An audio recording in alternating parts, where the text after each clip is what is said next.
I should get going. Come back if you feel like playing some strike.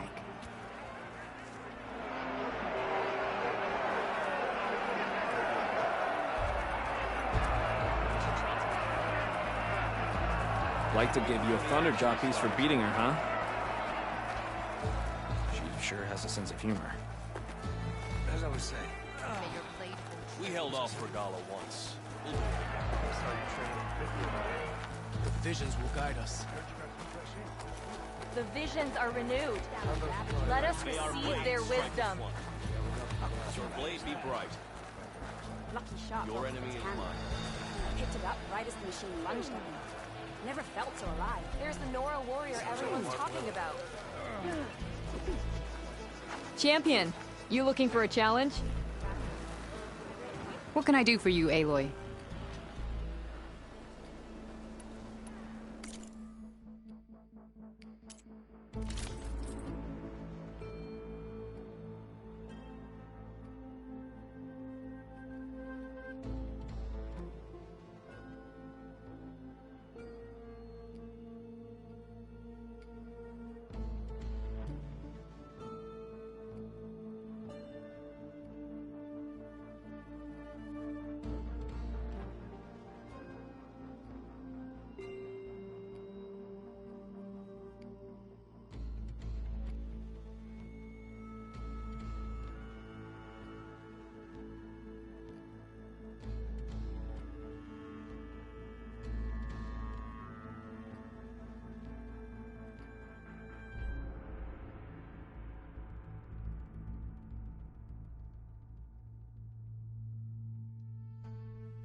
Good luck on the hunt.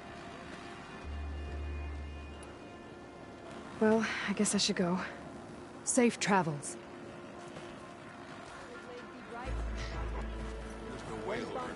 That one's changed too. He's going to try, and I hope I'm there to watch him get it. May Regala's rebellion turn to desert and watching you. Be proud. Regala came for victory and So left the me. machines the rebels own.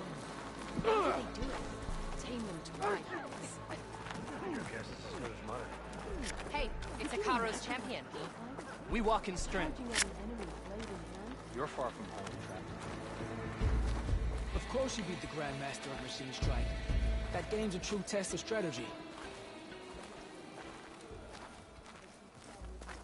May Regala's campaign come to a swift end. Gala attacked the coal route, and an outsider defended it.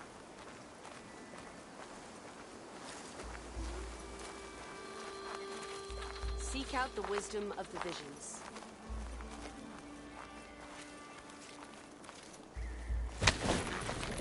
You really think that level of skill was enough for the Gotta hunting get down. ground?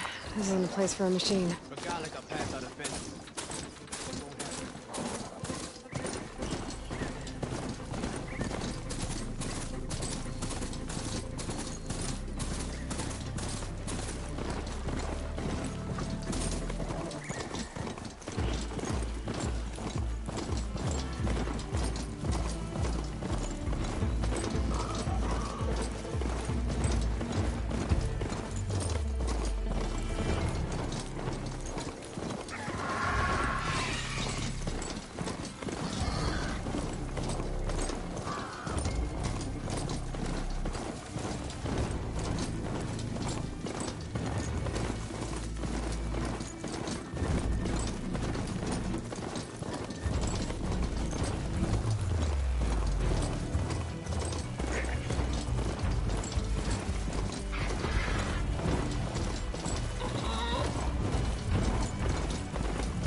mister.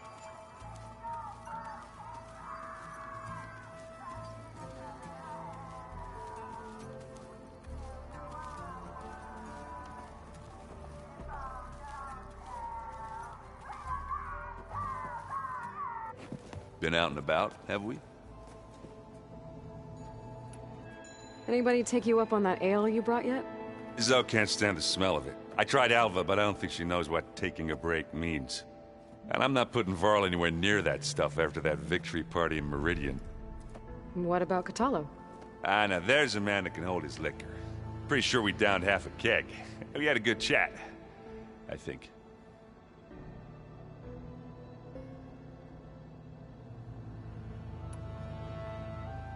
I need to go. Whenever you're ready, we'll head out to those cauldrons.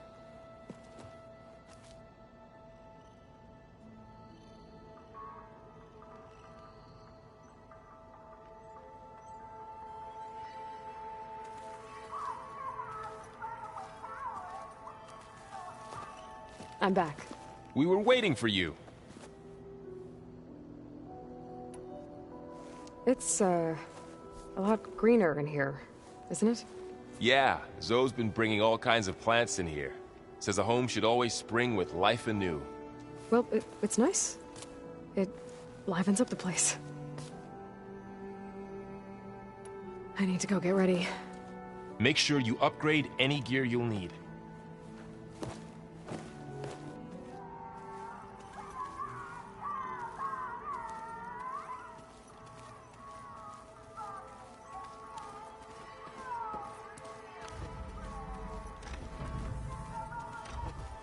Aloy, do you have a moment? Aloy! I'm glad you're here. I wanted to give you this for helping me get the data on Leviathan. I didn't really know what to give you, so I asked Zoe what you might like. Thanks, Alpha. I'll put it to good use.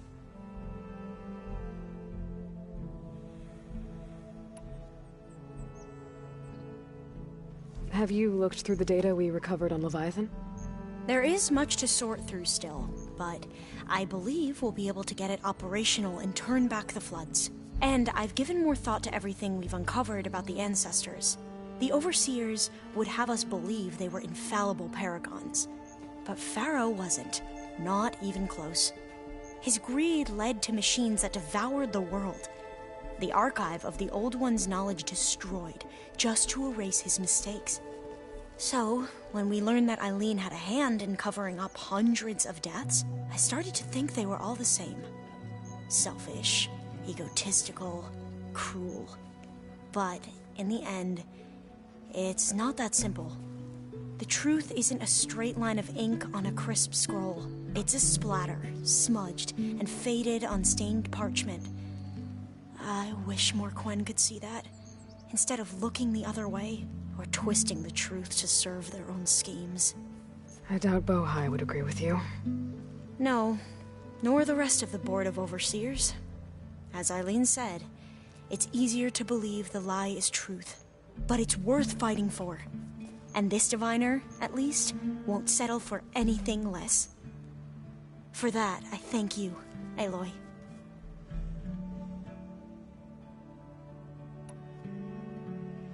I gotta head out. I'll let you know when it's time to leave for Gemini. I can keep studying in the meantime.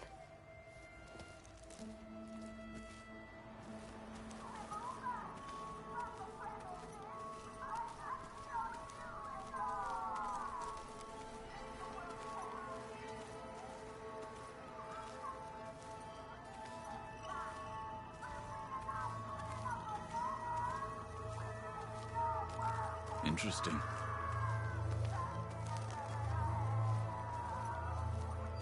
I was wondering when you'd return. Anything new going on I should know about? The Quen has been more insistent than usual, asking about the visions at the Grove. Her pursuit of knowledge is relentless. The Ten would have a hard time fighting her off. Just think of her like one of your chaplains. Yes. Only more persistent.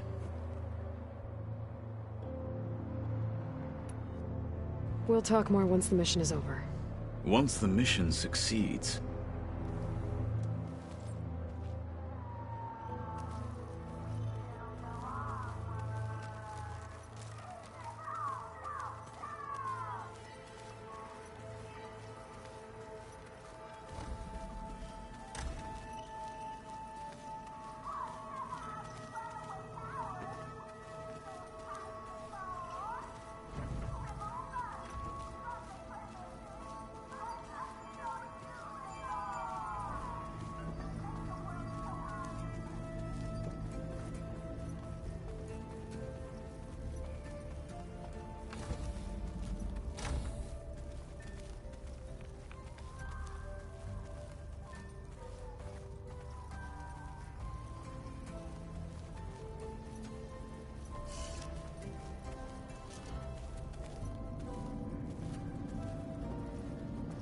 You made it back.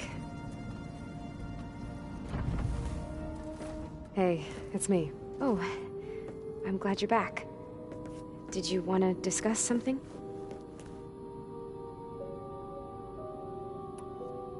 So when you talk to the others, are you calling them over the focus? No, they'll come down here to visit. Like Erend. He's funny. But loud. I wish I could show him the media portal and the data channel. I think he would like the sports hollows. There was one where two people would criticize each other before wrestling to see who was stronger. It was bizarre and violent, but I think Erend would enjoy it. Yeah, you're right. I bet he would.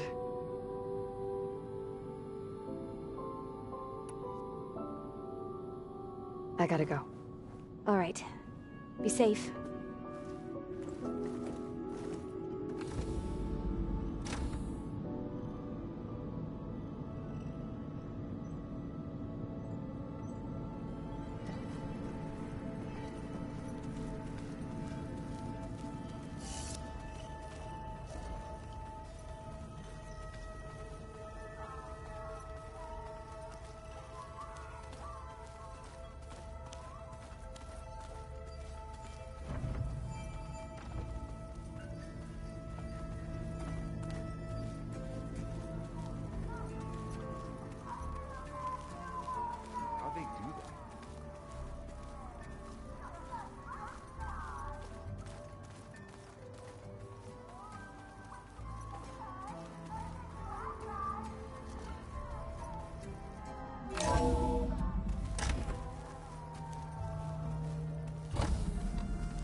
Welcome back.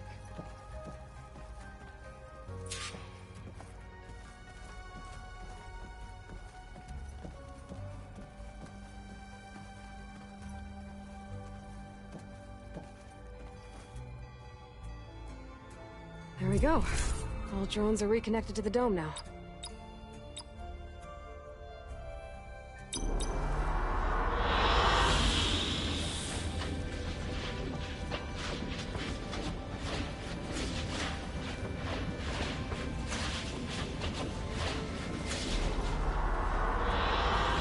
Good choice.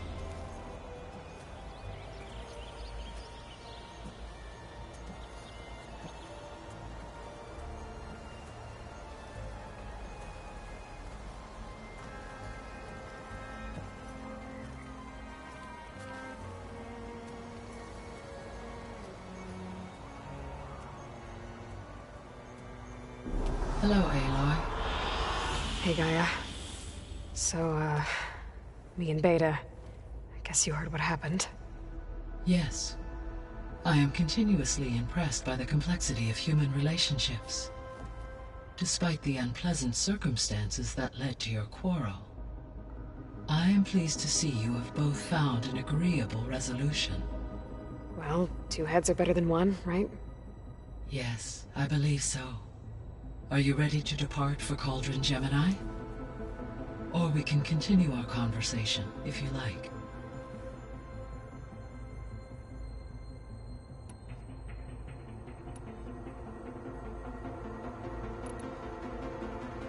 I found a bunch of records left by the team that designed this place. It was like they made a memorial for themselves, so that people in the future would remember them. During Zero Dawn's development, many staff wondered and reflected on what their legacy would be. Though this world did not end up as they imagined, I believe they would still be proud of its accomplishments, and they would be glad that someone found their stories.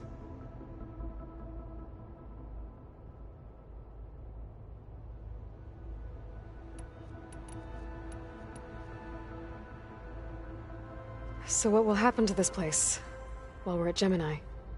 All systems within this facility will continue to operate. As Minerva will no longer be masking this location, the facility will be exposed to detection. Though without my presence, it is unlikely to attract attention. Let's hope so.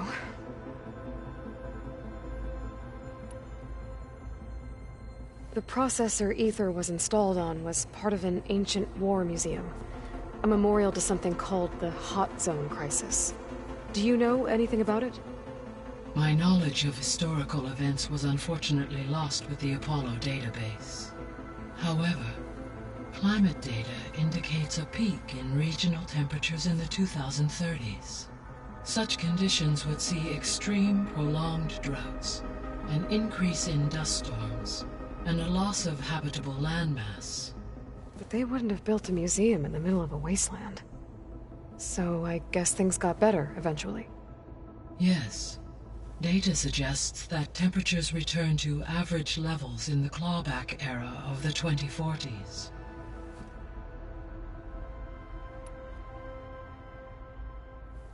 So I, found Thebes. What do you think Ted would have done if his life extension treatments had worked? It seems he convinced himself it was his duty to guide future humans. Given the tribal nature of new humans, and his ability to use Omega clearance on the terraforming system, I imagine he would have convinced one or more tribes to worship him as their patriarchal deity. Okay. Yep, glad that didn't happen.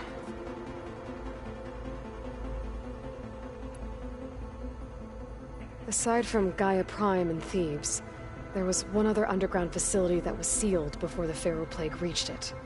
Elysium. The place where Zero Dawn staff and their families went to live out their lives. Do you know what happened to it? Elysium was designed to provide life support for 100 years. My data indicates the facility went offline well before then.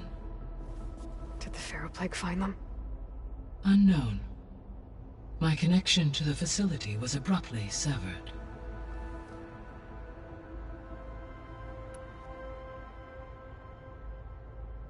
Gaia? What was Elizabeth like? Her presence is interwoven with my memories. The moment I came online, she was there. We exchanged greetings, names, then set to our task. It was the first of many conversations. I enjoyed being in her company, listening to her stories. She was my creator, my guide. Your friend? Yes. When I reviewed the data on your focus, I was saddened to learn of her fate, though I am glad she made it home. I deeply wish she did not have to be alone. She was okay with that. She gave all of herself. Did all that she could. Thanks, Gaia.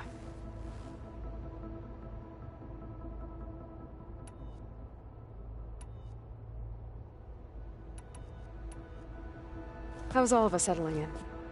As soon as she arrived, Alva was eager to study the data in the archive. A particular file soon caught her attention. Information about a machine assistant devoted to keeping living spaces neat and orderly. I informed her that once I am empowered with the abilities of Hephaestus, I may be able to design such a machine. I'm sure she'll like that.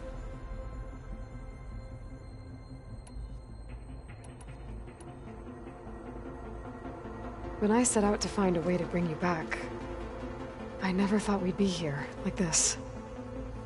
Among friends. They have all come a long way with their improvised educations.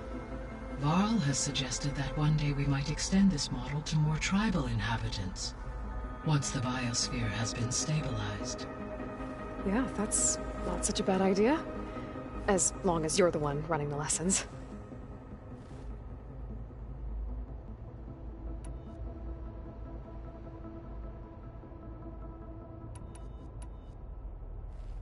So, about Beta. I never really saw the difference between us, until now. She's been through so much. Completely alone. You have both endured many hardships. Different in almost every respect, yet equally remarkable. I like to think of you as two miracles, born of Elizabeth Sobek. 3, then. Let's not forget about you, Gaia.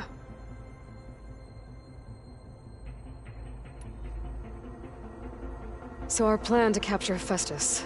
Let's go over it again. As you wish. Thanks to Beta's test, we now know that Hephaestus will not respond to your Alpha clearance. Which is why I got Ted Farrow's Omega clearance. Correct. While you were gone, Beta constructed the transport rig and pulse generators. When we get to Gemini, I will need to be installed on one of the facility's cores. The second core is for Hephaestus. Using Omega clearance will allow you to trap it. And then you'll be able to absorb it. Not quite. You will need to manually remove Hephaestus's malicious code before the merge. How long will that take? Because the work will be split between you and Beta, it will take approximately 4.5 hours.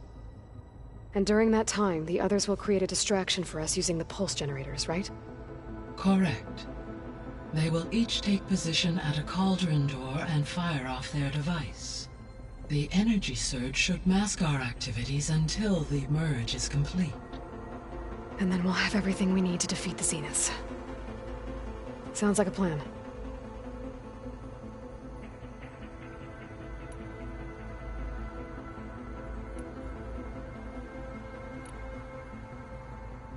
The missing subordinate functions. What can you tell me about them? Artemis rewilded the Earth with a variety of animal species. Eleuthia was responsible for gestating, nurturing, and acculturating a new generation of human beings. Apollo was tasked with preserving, organizing, and disseminating vast archives of human knowledge and cultural achievements. Unfortunately, all archived Apollo data was purged on the 2nd of February, 2066, by order of Ted Farrow. Ted. Guess he got what he deserved, in the end. Yes. An igneous conclusion to his pathological narcissism, impulsive tendencies, and instability. All 3 of the missing functions have already served their purpose, or were prevented from doing so. Do you still need them? Restoring their remaining elements would increase my heuristic processing density, empowering my overall function. Unfortunately, as we now know they are in the possession of Far Zenith, attaining them in the short term is very likely impossible. I guess our best shot at recovering them is by taking over the Zenith base. But we'll need Hephaestus and a bunch of combat machines to do that. Correct.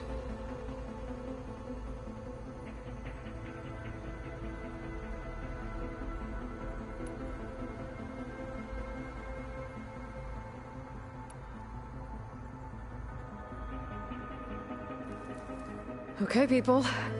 It's time to head out. I'll get everyone together.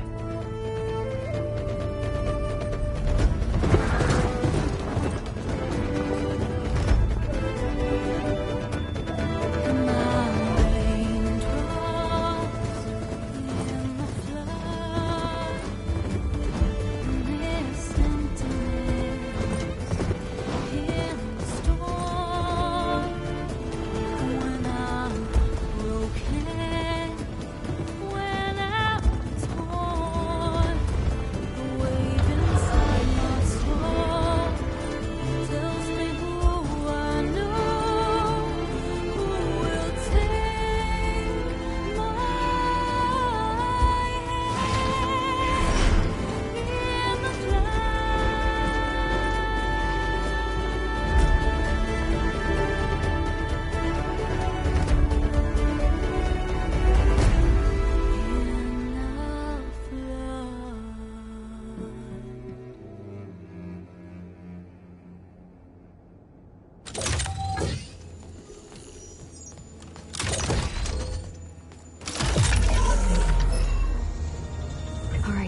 Connection's in place.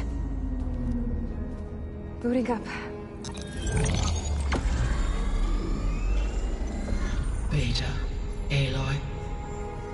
I am fully installed on this core and ready to connect to the Cauldron network. It's good to hear your voice.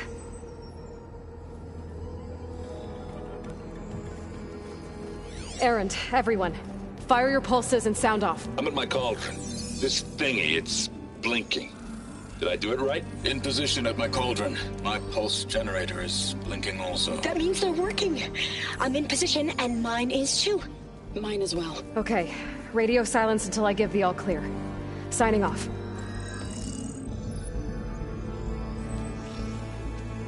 Gaia, let's cage the beast. Connecting to the Cauldron network now. Elizabeth Sobek, Alpha Prime, activating Omega clearance.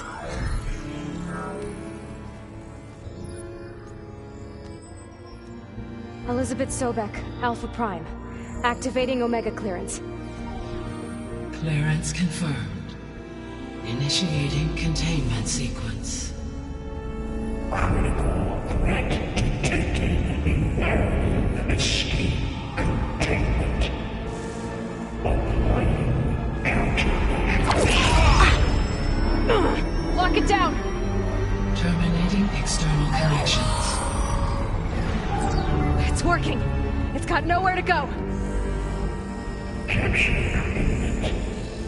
Initiating contingency 13F. Wait, what's that? Malware detected. Attempting to compensate.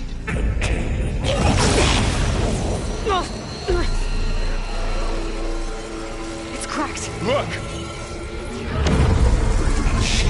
Activated. Engage. Autonomous defenses. Directive. Neutralize. That means machines are on their way.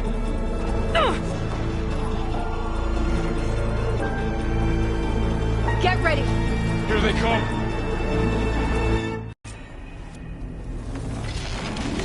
Spotted!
Them for now. I gotta check on Beta and Varl.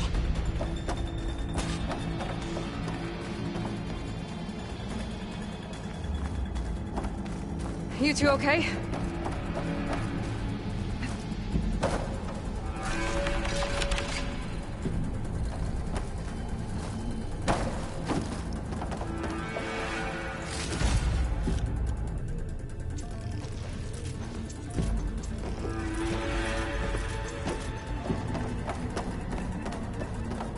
Sorry, there was something I needed to do. You were talking before I left? Still breathing. Aloy, Hephaestus can't escape, but it must have fled. Deeper into the facility. I'll drive it back here. I'll get the cracked core fixed in the meantime. Keep her safe, Varl. On my life.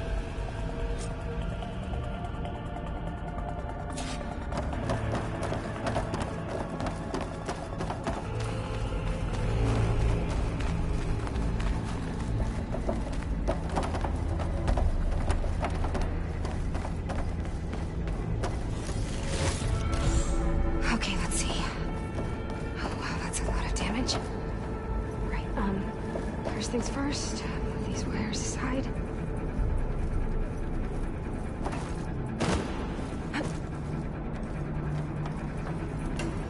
Go get Hephaestus. Don't worry about us.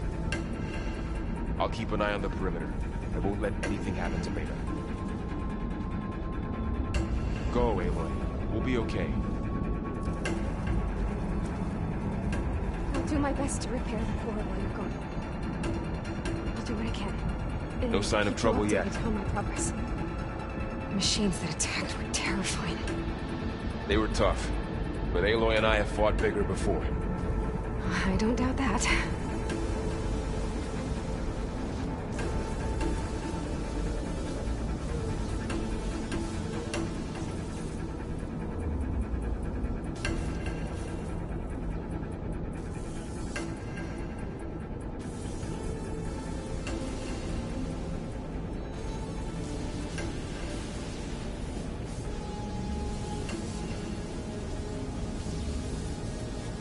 How's it going, Beta? I'm still assessing the damage. It's not going to be easy to fix the core. But I might be able to patch into the facility's systems, see what Hephaestus is up to. You can do it. Go get Hephaestus. Don't worry about us.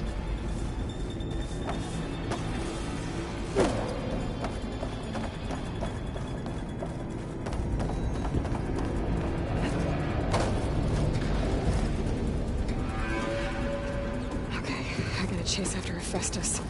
Force it out of wherever it's hiding. Make it retreat to the core.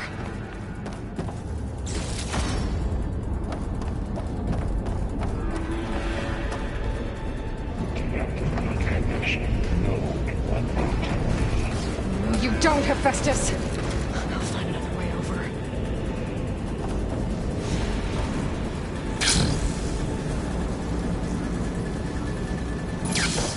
Aloy, I'm patched into your focus feed.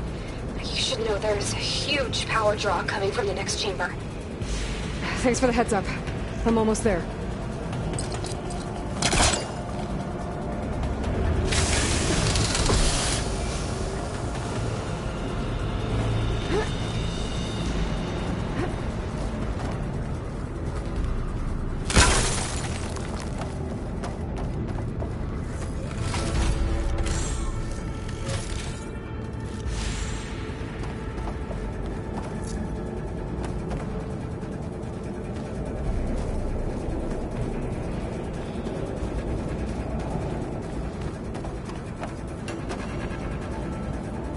Some kind of production chamber.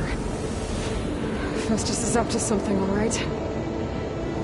What kind of machine is it trying to build? I don't know, but I'm gonna shut it down. I bet those metal carriers will lead me to where it's getting materials from. I bet that's where Festus is hiding too.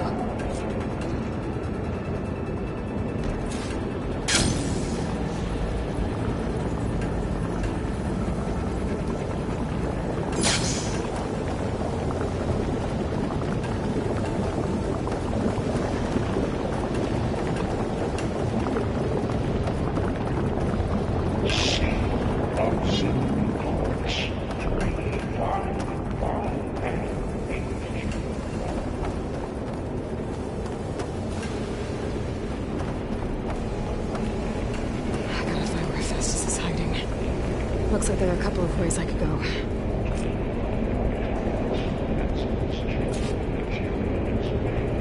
Well, that doesn't sound good. Should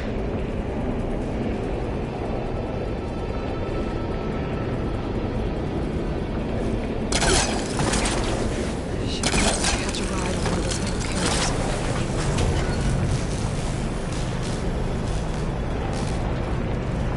Machines are making a beeline for another chamber.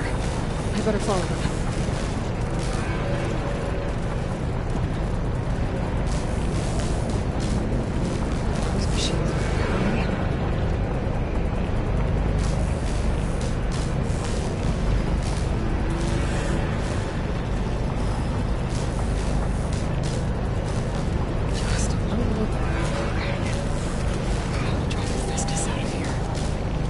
should be a node you can override, near the central platform.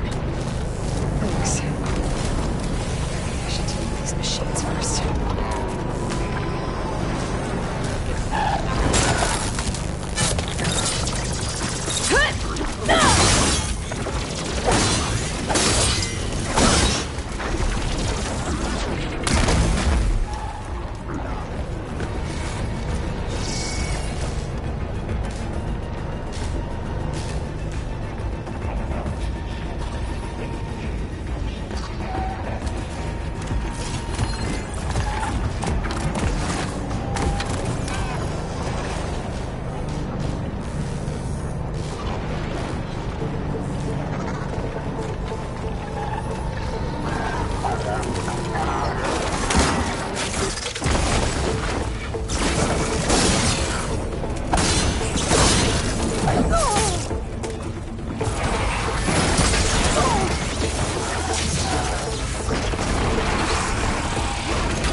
Oh, great.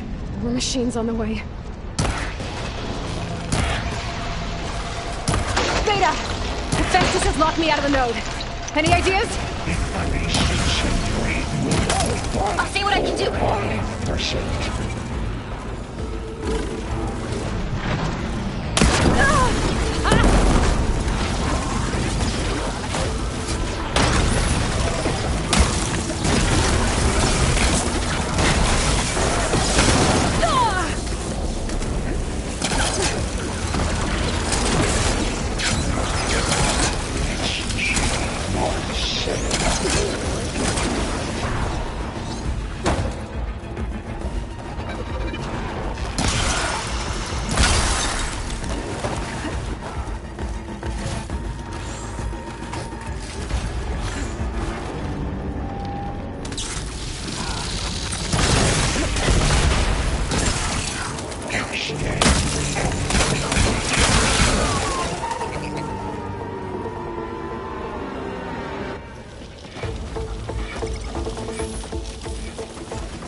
network hub. I managed to disrupt Hephaestus' control of the node. You should be able to override it now. Nice. Thanks.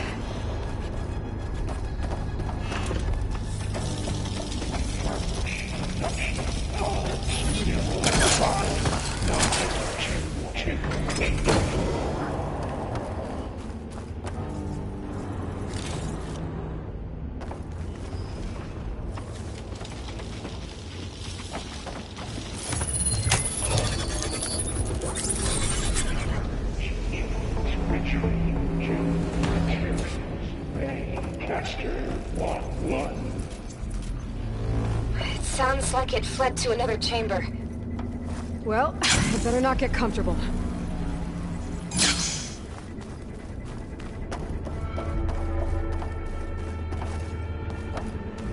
Energy containment failed. Safe overloading. Great. Hephaestus covered the floor with lightning. I gotta find a way over it.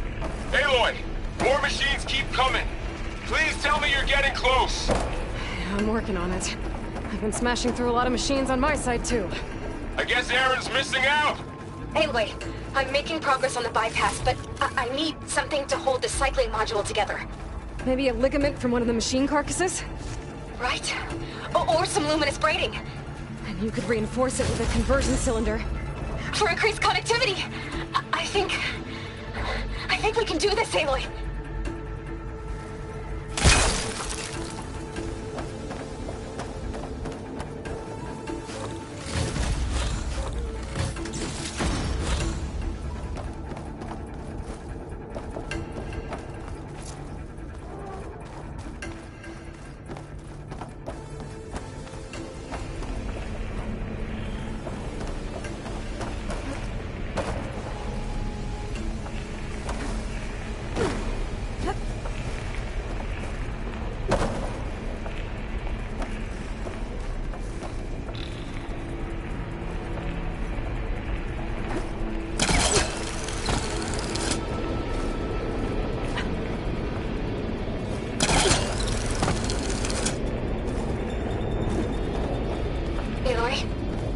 Managed to rewire most of the components in the core, but the energy processor's cracked. Without a way to fabricate another, there's no way I can fix it. Okay, let me think. What if you bypass the processor? Connect it to the power node? I think that could work. I think it could.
The shield.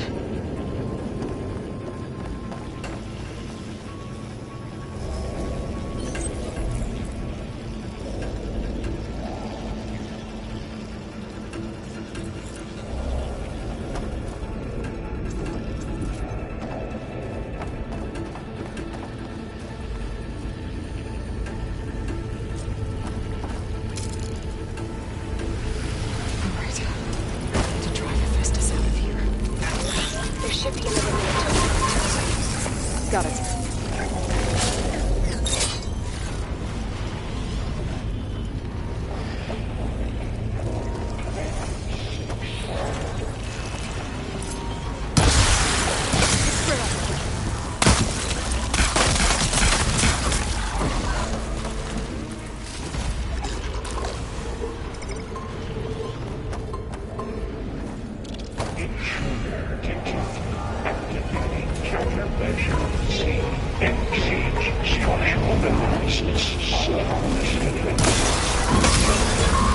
Oh, here we go again. This isn't good. I'll try to get your access back.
Access restored. Now you can operate it. Good work. You did the heavy lifting.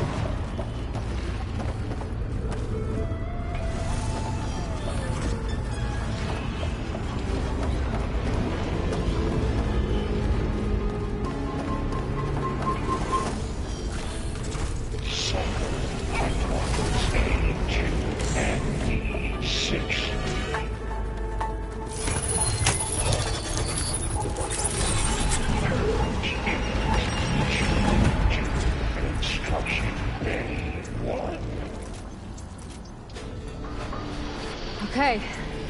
Festus is running out of places to hide.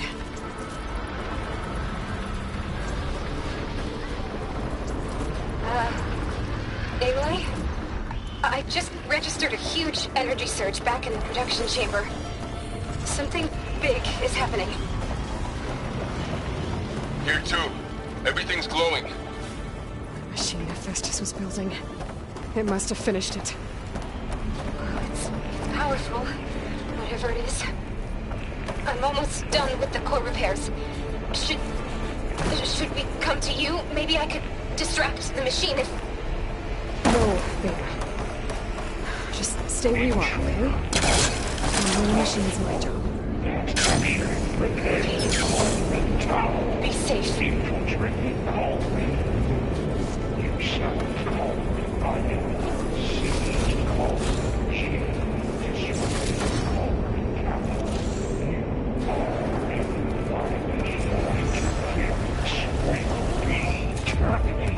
Deploying priority.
Good.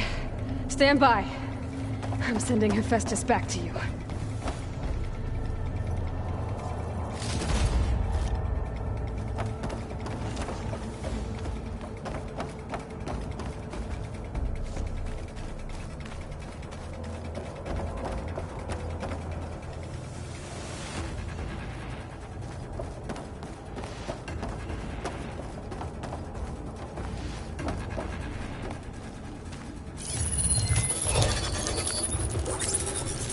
No more hiding, Hephaestus!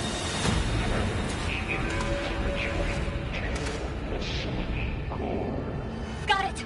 Hephaestus is back in the core! Make sure it stays there. I'm heading back. And then we can start the merge. Because of you, Beta. I'm glad you came along. And you, Varl. We couldn't have done any of this without you. Right back at you, Aloy.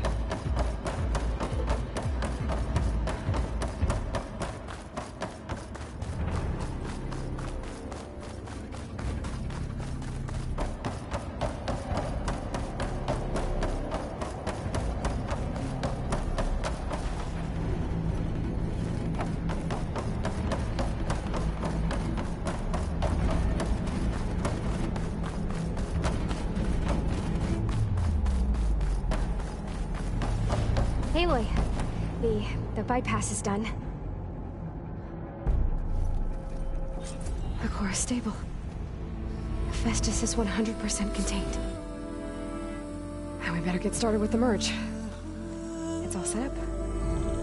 Gaia, establish the link, please. Done.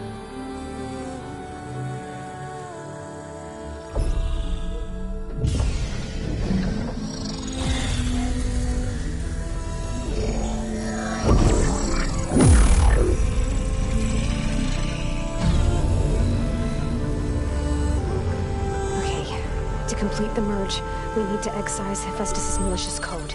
Carefully.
Redundant copy. You cost us quite a lot of time.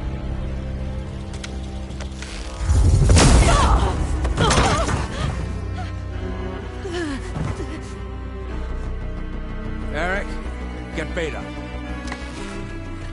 And squash that bug while you're at it.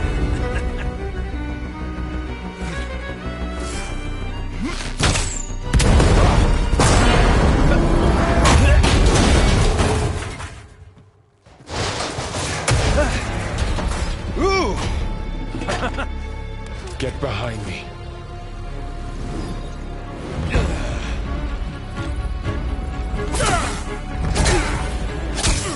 Come on! Quit screwing around. Now we're having fun, right?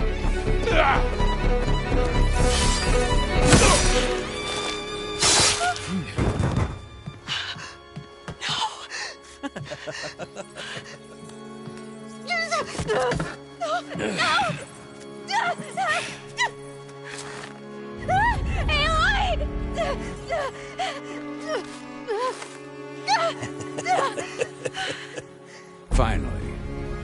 Tilda, get Gaia and Hephaestus ready for transport. Tilda! I failed. Hush. All is not lost. Tilda! What the hell are you doing? Stop her! I can't even see her!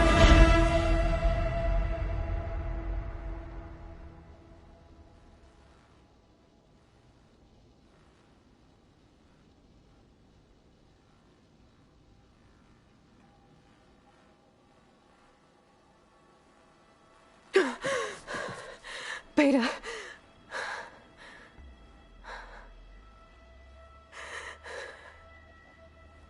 Varl.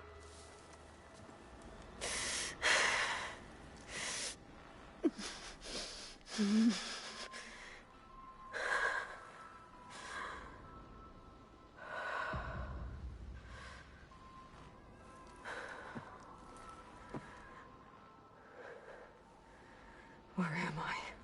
Ah, you're awake. You took quite a hit when Gerard attacked you. I imagine you must still be in a great deal of pain. I can assure you that we are safe. The others can't detect us here. You mean the other Zeniths? You must be Tilda. I wasn't sure if Beta would have told you about me. Where is she? Alive. And while she isn't where she wants to be, not in urgent danger. We must discuss how to get her back, of course, after you've shaken off the cobwebs. When you're ready, take the stairs down the hall and come see me. In the meantime, I'll make breakfast. Breakfast. Okay.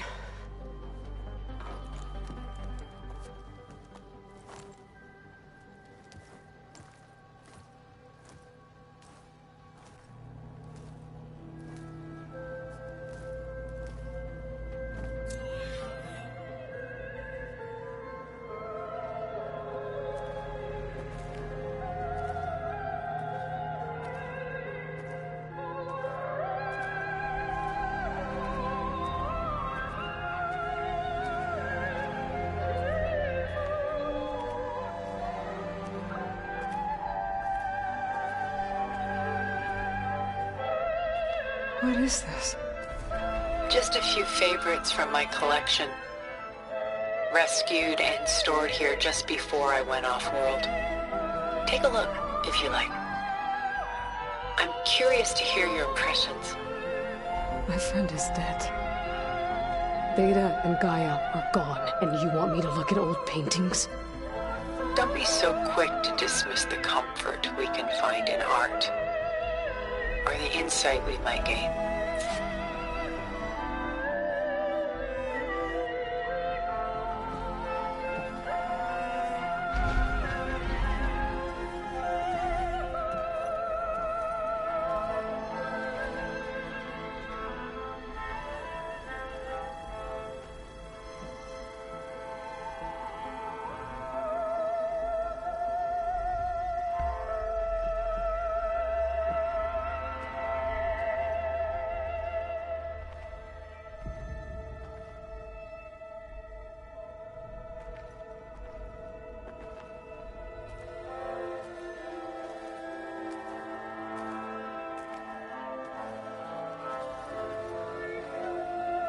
My favorite pairing on the left is Woman Reading a Letter by Vermeer, a true master. And on the right is a forgery, Woman Reading Music, which fooled experts into believing it was a priceless original. Early in my career, I became fascinated with such deceptions. Eventually, I developed scanning software that could detect fakes with unparalleled accuracy. Is that how you made enough money to buy your way onto the Odyssey? Oh no. I made my real fortune later. Why do you keep the forgery? I've always enjoyed studying the two side by side. Both painters capture light, color, and perspective. But what makes one a masterpiece and the other simply an imitation? The forgery looks Sharper?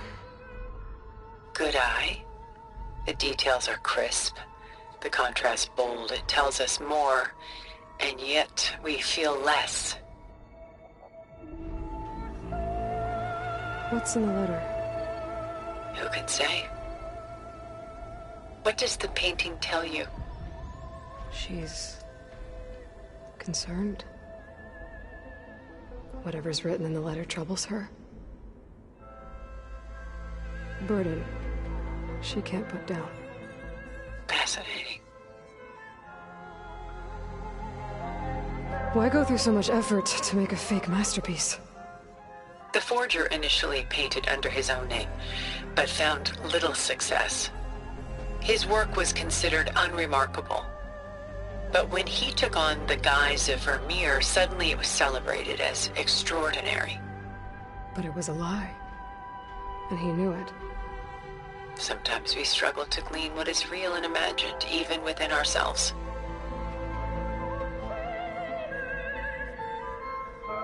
The irony of these two is that Vermeer died in obscurity. He had no idea his work would become some of the most precious, most copied, most preserved pieces in all history.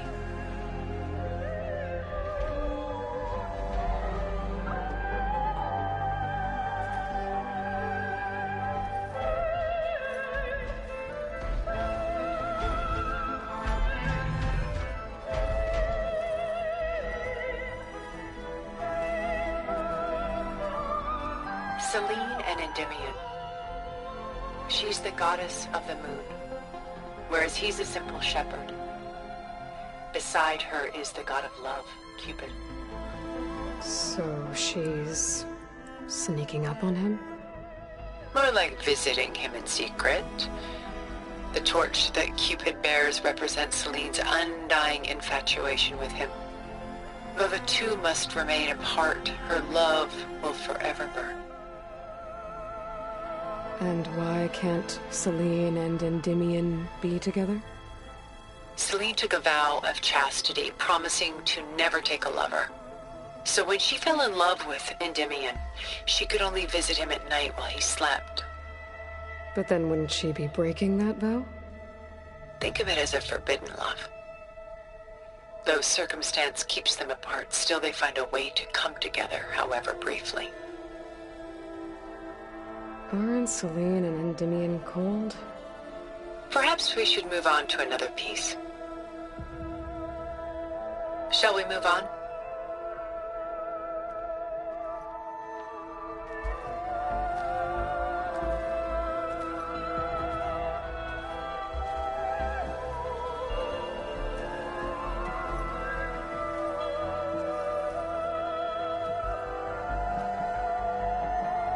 This is Rembrandt painting Jeremiah, a man in mourning. Mourning what? His home. The ancient city of Jerusalem. He foresaw its impending doom, but could do nothing to prevent it. So instead, he saved its treasures from destruction, just as I saved these works. You could say we're kindred spirits. About Jeremiah. If he knew his home would be destroyed, why didn't he save the people? Why save those relics? He tried, but no one would listen to his warning, so he saved what he could. But how did he know? He was a prophet. He saw an army invade and destroy the city in a vision. So it's more like he calculated which side would win a battle. What matters is that he was right in the end. If not for him, all those wonders would have been lost forever. At least this way, some part of his world survived. You know what I like the most about this piece?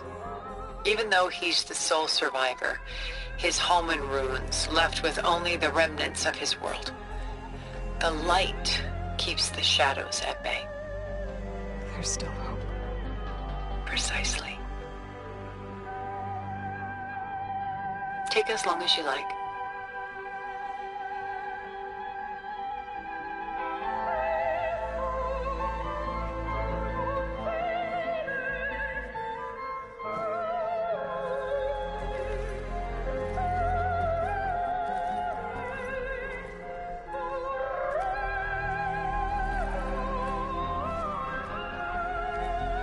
A portrait of the painter, Rembrandt's son Titus, depicted in the habit of a monk. I don't get it. Why would someone like you, with infinite resources, care about this painting of a boy in a hood? It's not the image itself, but the feeling it conveys. The face is bright and defined, but his eyes are downcast, heavy with misfortune. And the background seems to swallow all light. The painting is infused with a sense of loss. I guess I understand how the painter feels.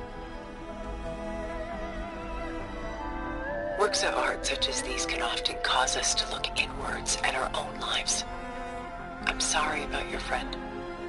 Had I been able to intervene, I would have. But the risk of losing you as well was too great. Everything went by in a blur. I couldn't get to him. You know, long before holograms and focus recordings, people relied on art to memorialize their loved ones.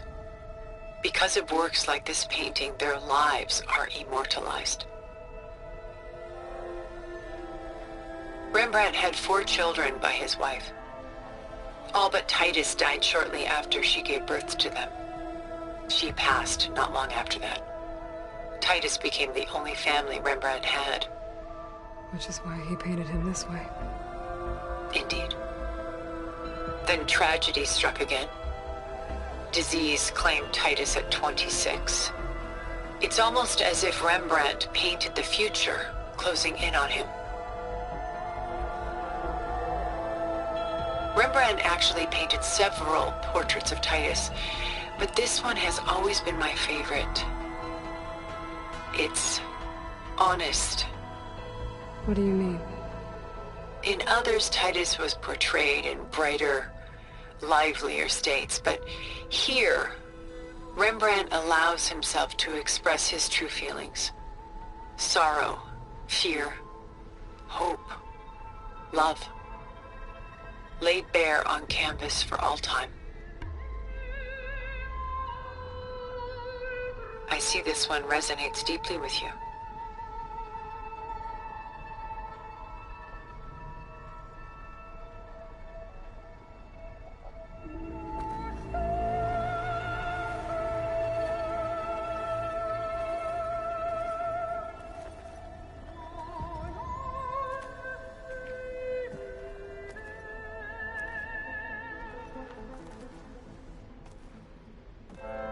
Rembrandt's The Night Watch, by far the most famous painting my homeland ever produced. It was commissioned to honor a militia made up of influential citizens. I guess you must have been an influential citizen. In my day. But not as influential as you've been in this new world. The militia. They look disorganized.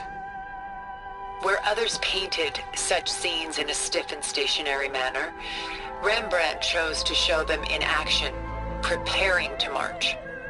He wanted them to feel alive. You can almost hear the commotion. Who's the girl in the painting? She's a strange one, isn't she? Bathed in light, though no one is paying attention to her. Many believe she's a symbol of the militia. A physical manifestation of their spirit, if you will. But she's not real? What's real in a painting? She's meant to represent the militia's virtue and victory. But I like to think they underestimate her. She looks as if she's seen something. What does she know? What secrets does she keep? There's so much detail to take in, isn't there?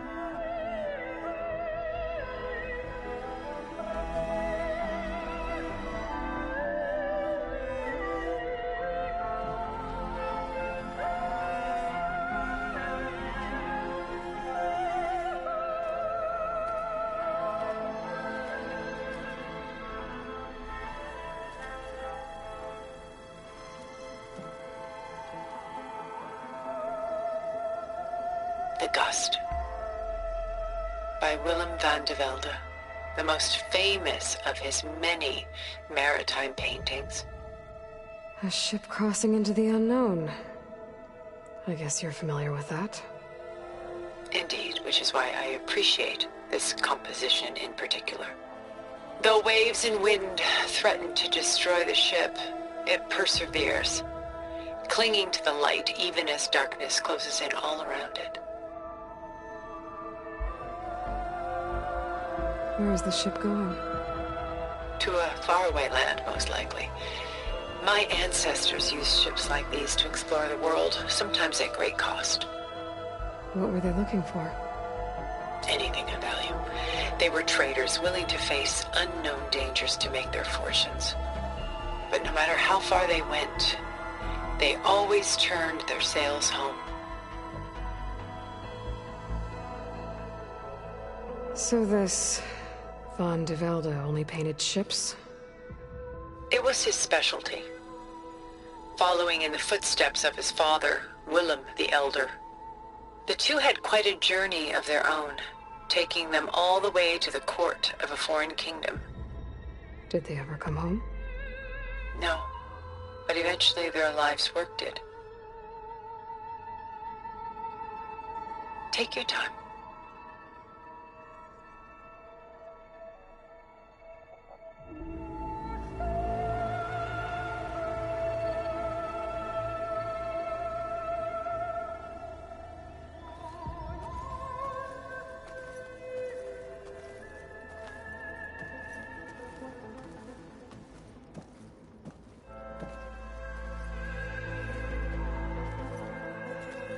Stunning, isn't it?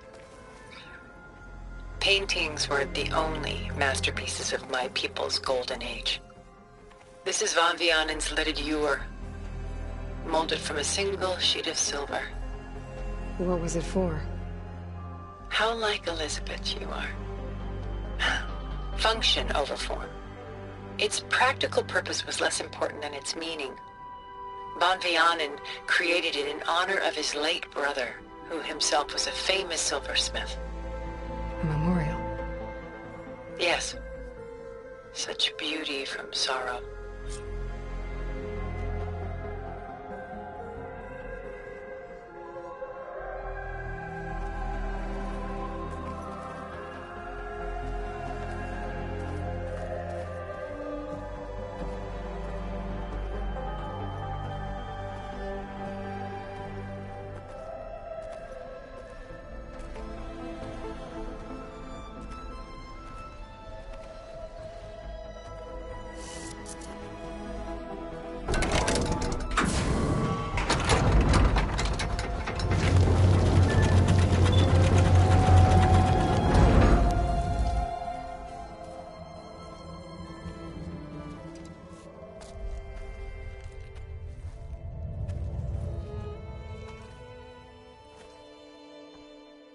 There you are.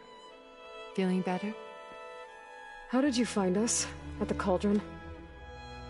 And what did you do to everyone right before I passed out? All business, I see. Well, suffice it to say we were keeping a very close eye on Hephaestus, knowing we would need it at some point. Your ruse didn't fool us, and as for my little trick, it was an overload of the senses, accompanied by an energy discharge.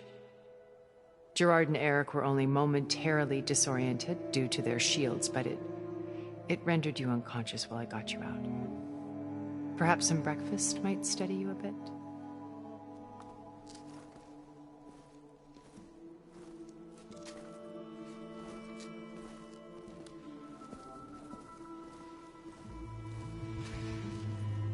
This was your house. The one you recreated for Beta, in the data channel you shared. How perceptive of you. Please, this way. After everything your people have done, you think I'm just gonna sit down and have a chat with you? They're not my people.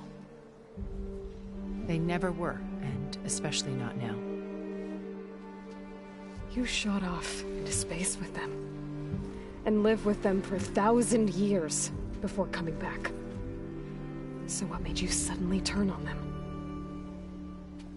Quite simply, this. My old focus. You repaired it? But that means you've seen... incredible things. What you've accomplished in 2 decades of life.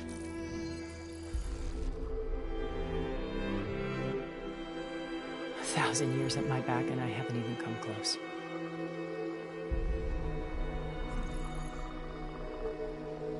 I'm sorry if I invaded your privacy, but I had to. In order to understand. To be enlightened. You truly are Elizabeth's blood. With her drive, her sense of mission, her integrity. Watching all this shamed me for the company that I've kept. Having seen it, all I want is to help you. Even if it means stopping your friends? Especially so. Please, sit down.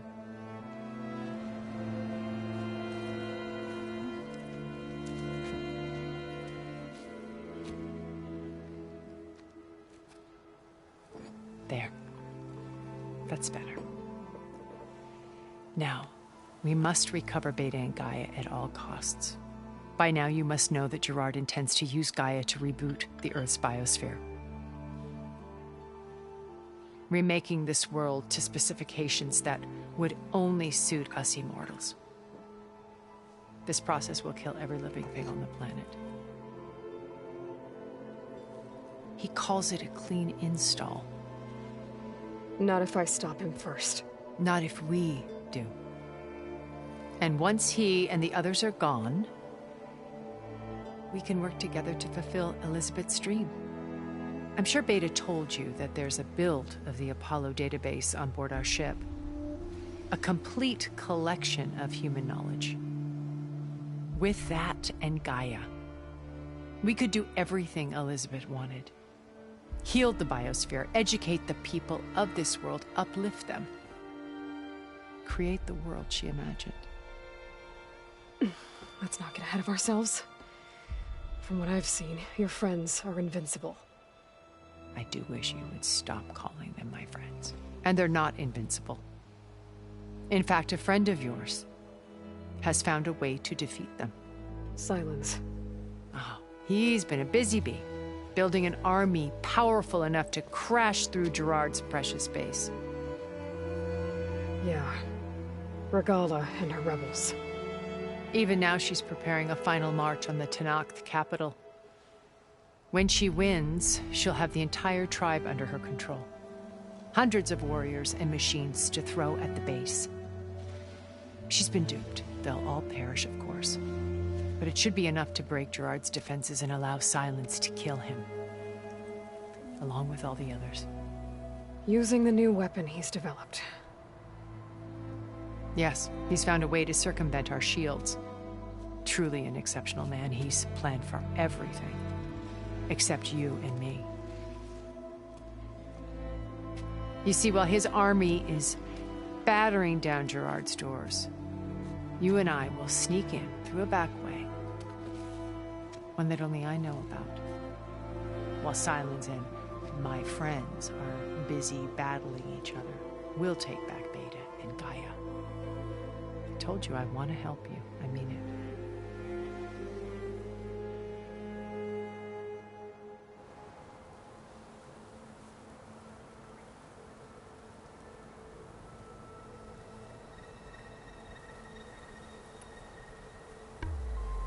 Beta told me your colony was destroyed. That you came back to Earth because you had nowhere else to go. It's true. After we reached our destination, a planet in the Sirius star system, we spent decades building a new home. The physical constraints of Earth, the boundaries of mortality, gone. To think of what we could have done with it. It might have been a utopia. Instead, we stagnated, absorbed in effortless comforts and virtual realities. It took a cataclysm to finally yank us out of our stupor. What happened? A massive geological event. We knew of instabilities in the planet core, but we underestimated them. By the time the collapse was upon us, it was too late to stop it. Only a few of us made it to the ship in time. We set course for Earth, the only safe harbor left to us. Which you decided to make unsafe for anyone else. Not me. Gerard. He believes it's better to wipe the canvas clean than work around the smudges. No more primitive tribes, no more combat machines, only a blank slate to do with as he pleases. But we will stop him. All we have to do is get into that base.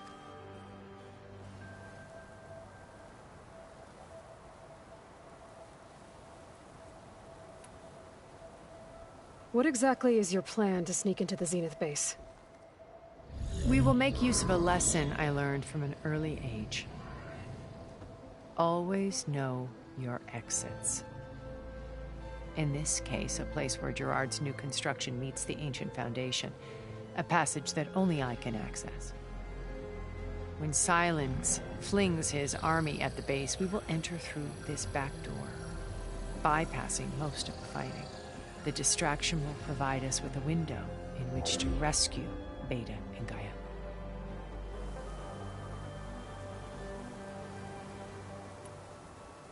Once we're inside the base, where will we find Beta and Gaia? Here in the command center. By then, Gaia will have been reunited with all of its subordinate functions, including Hephaestus. What about the alpha build of Apollo on your ship? A simple matter of recovery once the others have been dealt with. With that in hand, we'll have everything we need to make this world as it should be.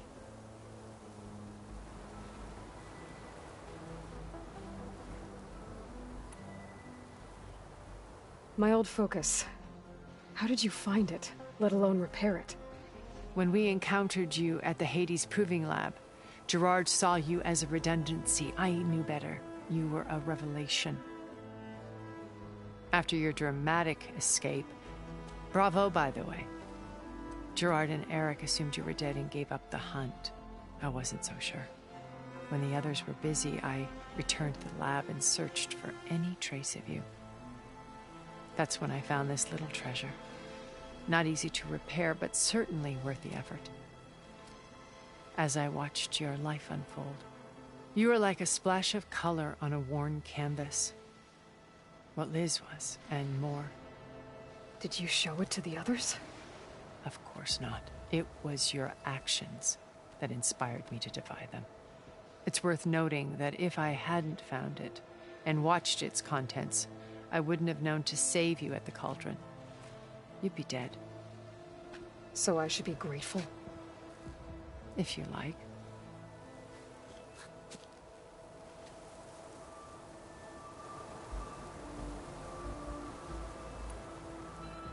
So you know all about me. What about you? What would you like to know? Well, start with your life on Earth. When I was 8, terrorists flooded my home city. Thousands drowned, my parents included. I was one of the few who survived. My guardian sent me to boarding school. Among my peers, I was the strange girl, the orphan to be avoided. All because of circumstances beyond my control. Oh. So we're a lot alike, huh? Aren't we? You were an outcast. But you didn't let that stop you from getting what you needed. Neither did I. I climbed my way out of desolation and used my wits to build a fortune. First, from the technical analysis of art and the detection of forgeries. Profitable expertise in those days. But as it turned out, the software I developed was even more useful for counterintelligence. From there, it was only a short step to gathering extremely valuable intelligence on my own. You were a spy? More like a service one could turn to for information.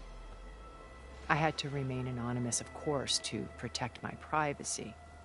But despite that anonymity, Far Zenith inevitably sought me out.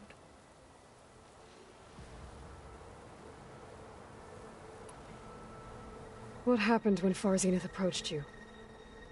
They painted an irresistible vision of humanity's future. One where we need not fear illness or death, where we explored the furthest reaches of the stars and thrived. It was only later that I realized that they only intended to bequeath this future to the rich and powerful. By the time I finally figured it out, the walls were closing in, Faro's machines were devouring the Earth. So I accepted Far Zenith's invitation to a berth on the Odyssey. I wanted Liz to come, but she had nobler plans, as you well know.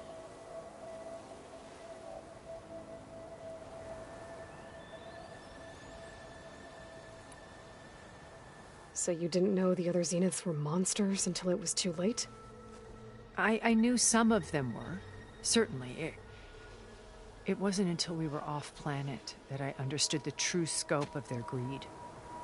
I was grateful to simply be alive, but the others became obsessed with a kind of effortless immortality. They built a colony where machines serviced their every need, where any memory or fantasy could be endlessly savored in virtual reality. It wasn't life. It was stultifying, a pampered dream state. As the decades passed, I withdrew more and more, alone yet again, but this time with eons to consider my mistakes. Now, finally, having met you, I feel like I have a second chance. To do what? Help you, of course. To fulfill Liz's dream, which isn't so different from Far Zenith's original vision. A better future for humanity.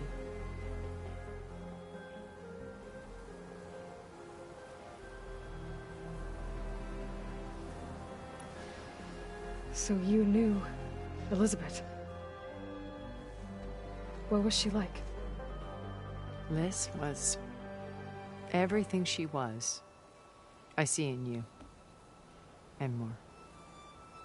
Your ingenuity, your determination, your moral compass. You've managed to distill her greatest qualities and make them your own. I'm not asking about me. Tell me about Elizabeth. What was she really like? The honest answer is that I don't actually know. For all the time that I spent with her, she always kept a part of herself locked away. It was like that from the moment we met.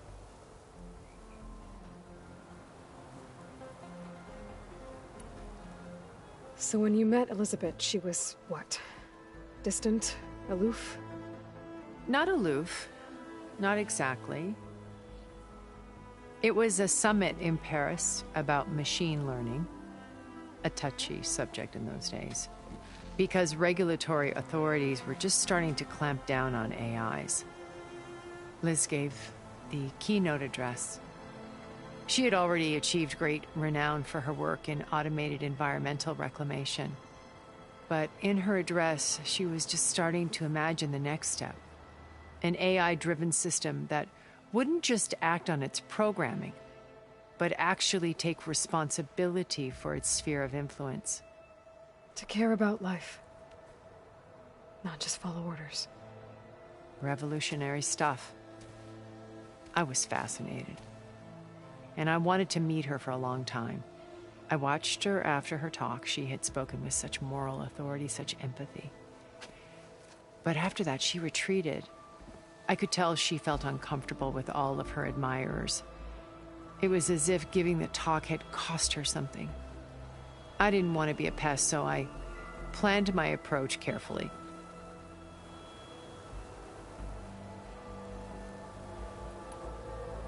So how did you finally approach Elizabeth after her talk? I picked the right moment.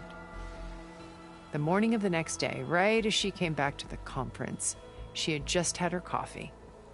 She was fresh, rested. It was like she had braced herself for the onslaught of colleagues.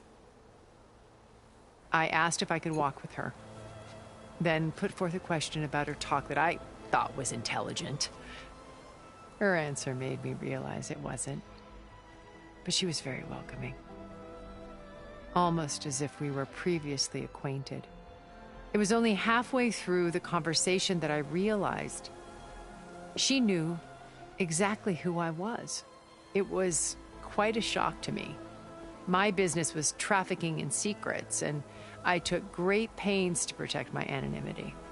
So that was Liz, perpetually one step ahead. I came to view our meeting as a metaphor for our friendship. She always seemed to know me far better than I knew her. I guess I know the feeling.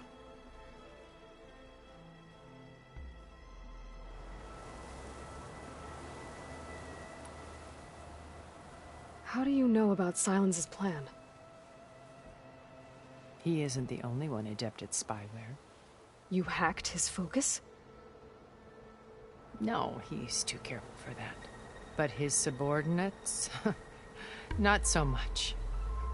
He gave additional focuses to the tribals he branded the Sons of Prometheus. The ones working with Regala. By tapping their focuses, I learned about most of his dealings. The distribution of override technology, the arming of Tanakh rebels, and the secret pact with Regala to attack Gerard's base. But how did he come up with a weapon that can take down your shields? That's the one thing I haven't been able to figure out, but however he did it, I'm quite certain it will work. With it and the Tanakh army, victory seems to be within his grasp. Such a shame he'll be disappointed.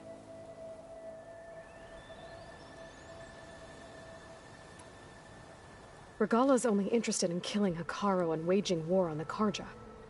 What does she have to gain by attacking Zenith? It's the price she must pay for her war. Without the ability to override machines, her little rebellion would have languished in the desert. So she trades with the Sons of Prometheus. Machines to help her overthrow Hekarro. In exchange for an assault on the base. Pride has deluded her into thinking she can actually survive such a battle. And all without ever knowing who the Sons of Prometheus really answer to. Yet for all of Silence's brilliance, still he underestimates you. That blind spot is what will allow us to take Beta and Gaia right out from under him. While hundreds of Tanakh are cut down outside.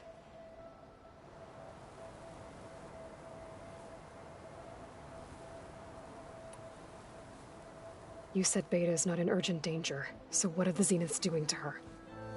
Putting her to work. Merging Hephaestus with Gaia. A difficult, time-consuming task, as I'm sure you know. They will compel her if need be. But her life is not in danger. She's the only one who can do it. Because you people made her to be nothing but a tool.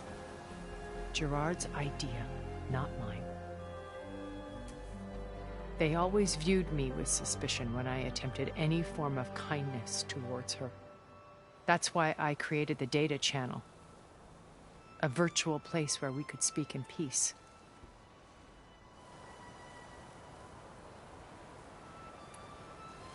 So this channel you shared with Beta, none of the other Zeniths ever found out about it? Gerard believes he's the most cunning of all of us. Even after 1,000 years, he still can't imagine that I would outwit him. The channel allowed me to interact with Beta away from their mistrustful eyes. It offered us a chance to be ourselves. Until you cut off all contact. Yes. Though it pained me. I was worried that our meetings would do her more harm than good. She felt like you tossed her aside.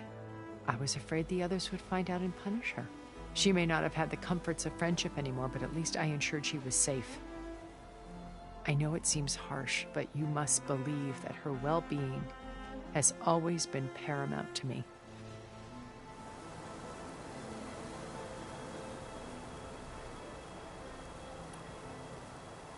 Why did you make the data channel look like this place? I built this house as a shelter to weather anything.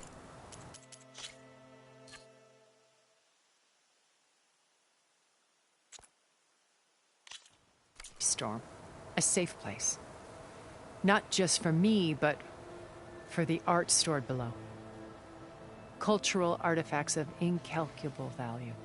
Truly some of the greatest achievements of human civilization. And you wanted Beta to see them? Yes. Her upbringing was so cold and technical. I thought if she could experience Vermeer and Rembrandt, it would bring something else into her life. A heritage every bit as valuable as the scientific and technical data being drummed into her. I'm sorry I had to cut off contact, but I'll never regret sharing this house with her. She needed its shelter even more than I did.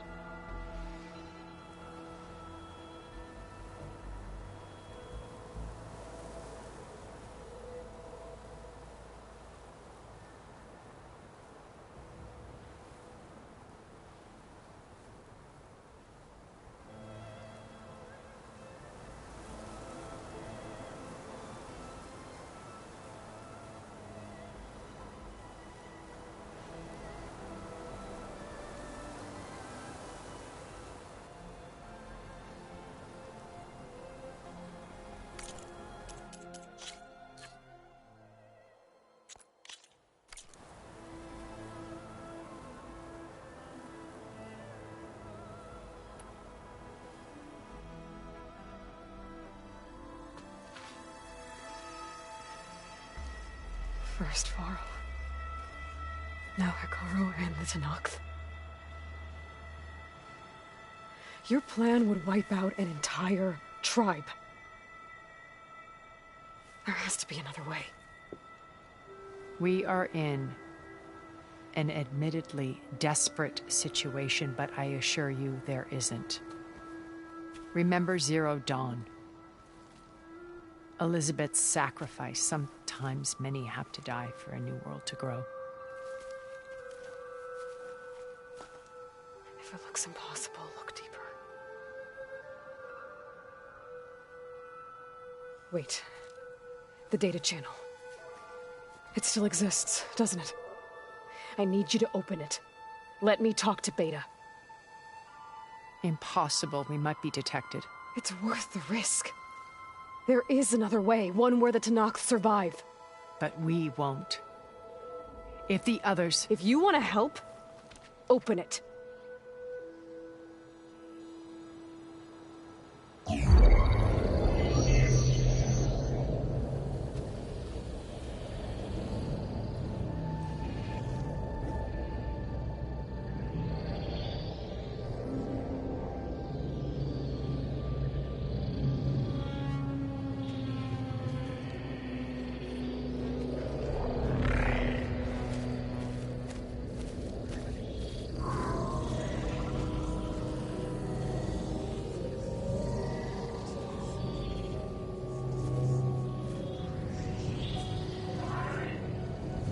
What are they doing to her? Virtual reality dissociation. The manual merge of Hephaestus will take hours upon hours of tedious micromanagement. If she resists the work, they run simulations to induce feelings of isolation and despair. Beta, can you hear me? You're alive. They're watching me. I can't hold up this extra projection for long. You should have killed me. No. No, look at me. I'm coming for you. I promise. Okay? I just need you to hold out a little while longer and work on the merge.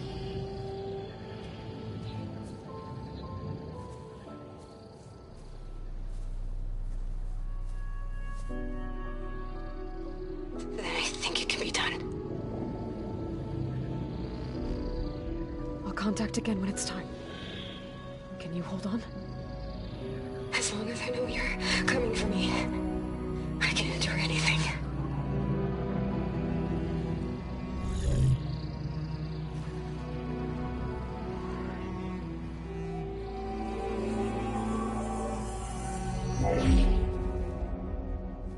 All right. I did as you asked. Now I think you need to tell me what you're planning.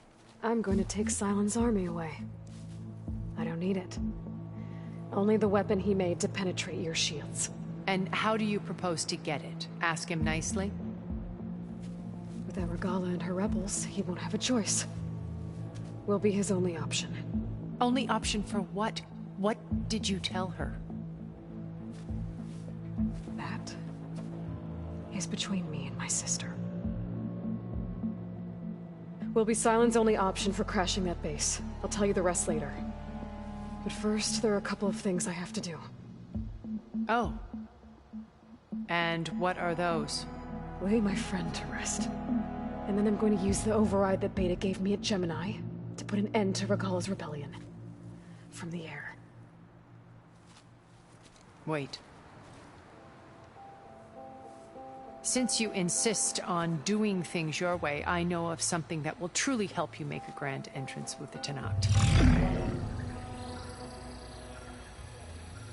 The ancient Horus Titans still possess electromagnetic energy cells as part of their arsenal. Drop one of those on Regala's army and they'll receive quite a surprise.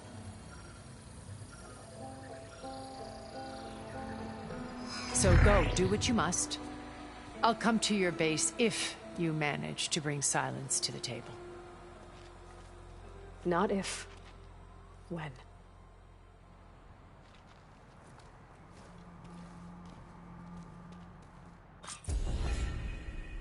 Erend, are you there? Aloy! Aloy, is that really you? Yeah, it's me. Where's everyone else? We're all... We're back at base. What happened? It might be easier to explain in person. I'll try to join you there when I can. Okay. We'll wait here for you. It's good to hear your voice, Aloy.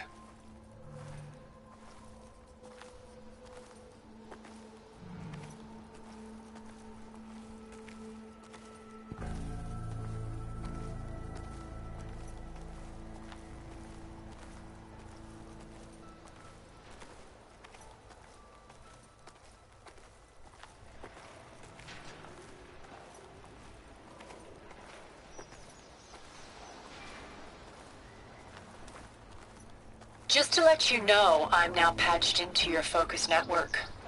Great. I take it the other Zeniths can't hear us? Of course not. And they don't know about your base either, in case you were wondering. I've sent you data on the Horus energy cells you can use against Regala's forces. Reach out to me when you're ready to acquire one. Understood.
Save these for when I need it.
No crunch under my boots.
your blade be ever sharp out there.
Stop there! Shoot the machine! Aim at the rider!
Sunwing. Good. I'll be roosting on the peaks above the base.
When you're wounded, you have to strike back. Draw blood. Hey! Can't I get one damn minute to mourn my friend? Regala is going to slaughter my tribe to overthrow Hikaru. The Zeniths have Beta and Gaia. We can't sit around wallowing in our losses. Kotallo's right. We must fight. Oh, all right. So what are we gonna do, huh? Take on all of Regala's rebels? Not to mention the Zeniths. What can we even do? Throw ourselves at their base? Something like that.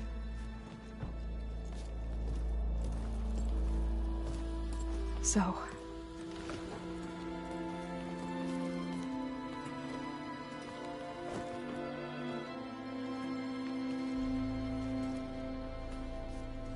After we lost contact with you, we regrouped and went to Gemini. What happened?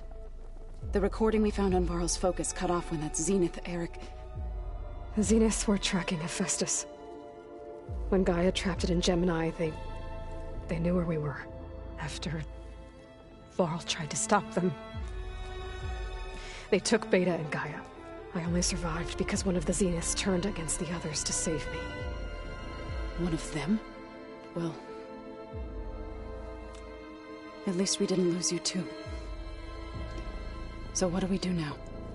We're going to defeat the Zeniths. And get Beta and Gaia back. But first... we're going to stop Regala. How? Back in Gemini, Beta gave me... a gift. There's something I need to do first to make it work, but it could put an end to the bloodshed. Word is, Regala's readying her army for an all-out assault on the Grove. I need to be there. I know. Go. Stand with Hikaru. And keep an eye on the sky. Strike true as the 10. The rest of you, whatever preparations you need to make, upgrades, resupplies, get on it. It won't be long before we take the fight to the Zeniths. We'll be ready, Aloy. And when you're ready, meet me outside the east exit. I'd like to have a word in private.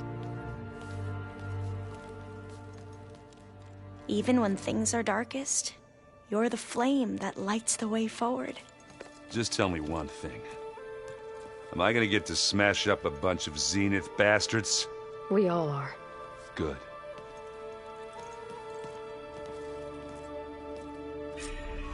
Before I do anything else, I should check on Zoe. It sounded important.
Over here, Aloy.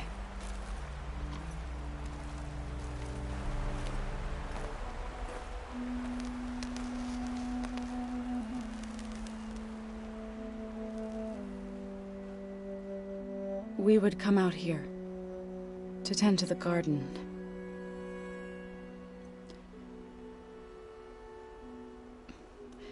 Sometimes I needed fresh air. Other times we would simply sit and watch the sunrise. So when we returned from Gemini, it seemed fitting that he be laid to rest here.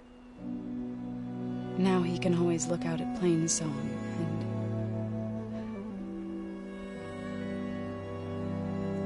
and further east to the Nora Sacred Lands. He would have liked that. He often spoke of his sister, Vala. He said she used to gather her favorite golden blooms and tie them to her spear. Their mother called it useless, but Vala was stubborn. Yeah, she seemed like that. It wasn't easy. But I tracked down the flower. Gathered its seeds.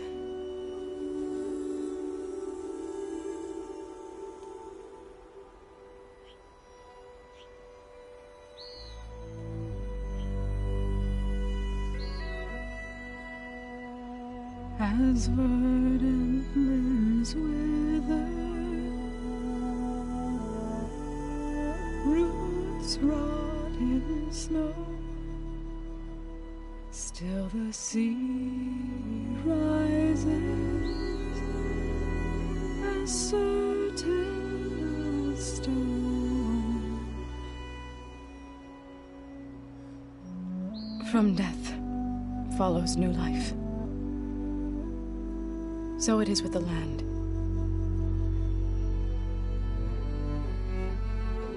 And so it is with us. I'm with child, Aloy. I was going to tell him when he got back from Gemini. Instead, one day, I'll bring our child here. We'll sit among the blooms and watch the sunrise. I never got to tell him. To thank him. For saving my life, sure, but also for not giving up on me. He always knew.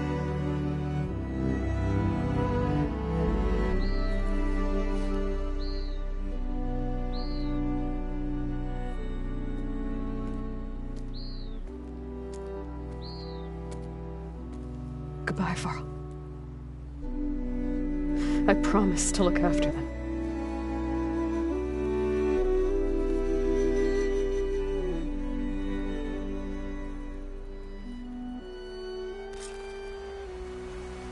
I'll try to visit again when I can.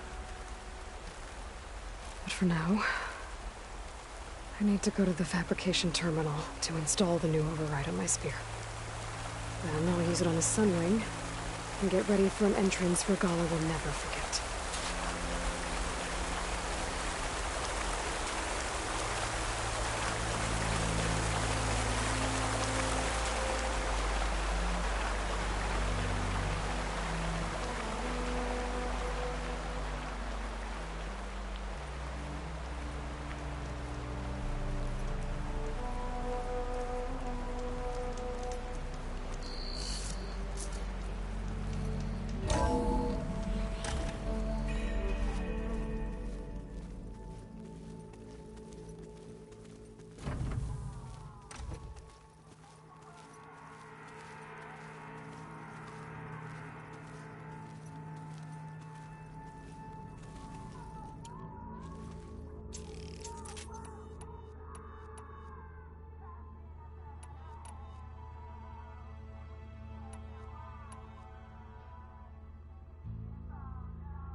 Yeah? I was thinking of this far further.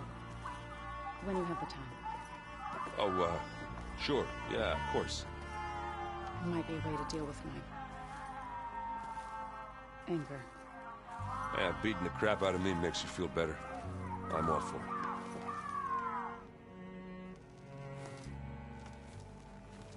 I thought you were gonna go fight some Tanaks. I wanted to check in with you first. Yeah, don't worry about me. I'm just, picking up the pieces like everyone else. I'll be there when you need me. I never doubted that. Oh.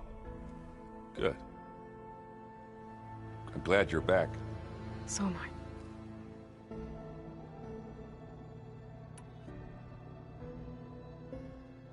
I know you hate waiting, but you'll have to stay back here a little longer. Well, you go do what you gotta do, but are you okay? It's not just Varl we lost. Beta's gone. I almost lost it when I realized my sister had been taken by Dervahl back in the Sundom. I'm getting her back. That's all that matters. Understood.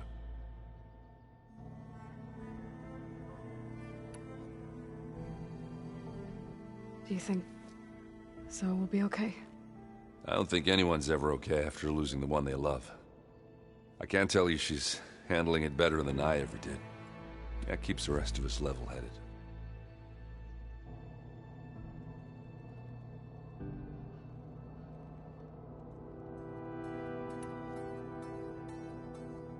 You in the middle of a game? Varl and I were playing before you guys went to Gemini. Yeah, we said we'd pick up where we left off once we were back here, but... You think you want to finish the game? I don't think I can just put it away, you know? I mean, if you have the time.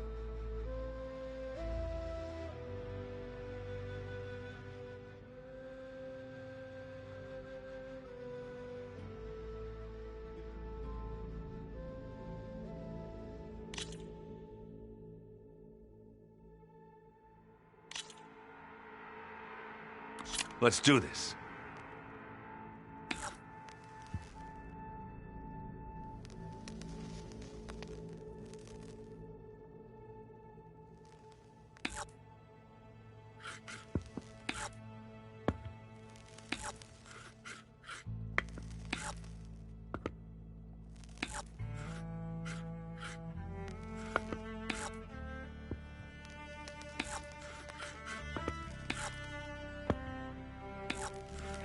Okay, I can do this.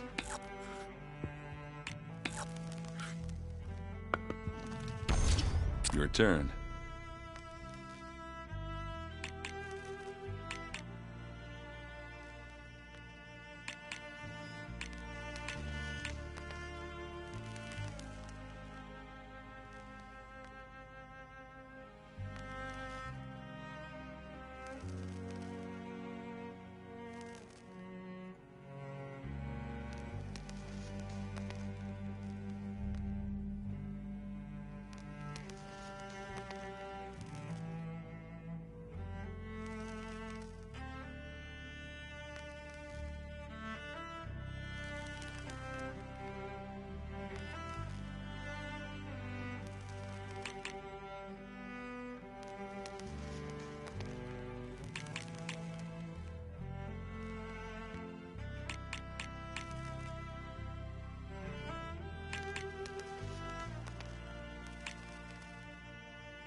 My turn. That one's a goner. I'm done.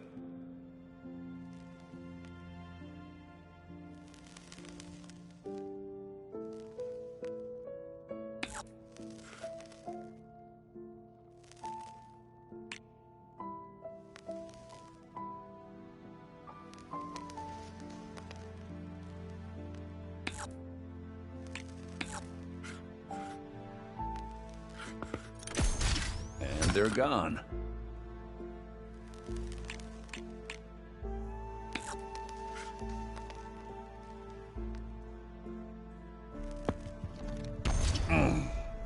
Good thing for me you hit that armored spot.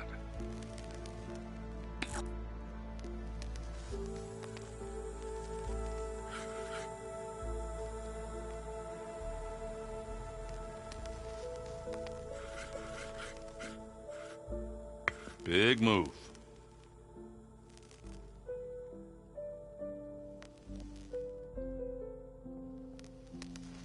What should I do?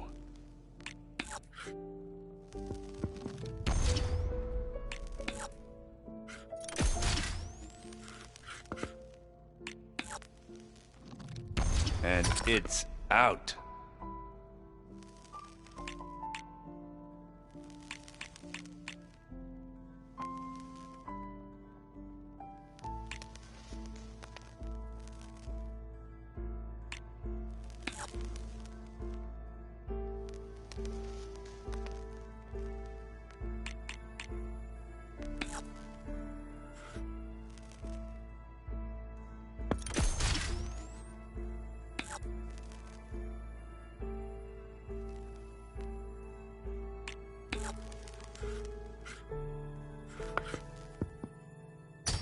There it goes.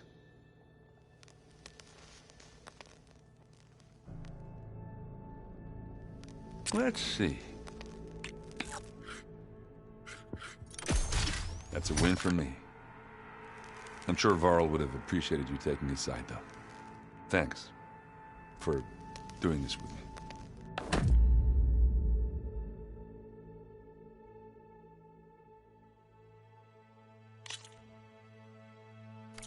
Always good to take your mind off things for a while, huh?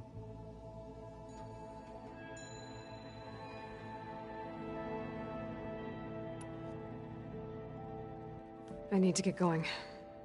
You better get there before Catalo tries to take on Regala's entire army by himself. Yeah, do me a favor. Don't go disappearing on us again. I'll do my best.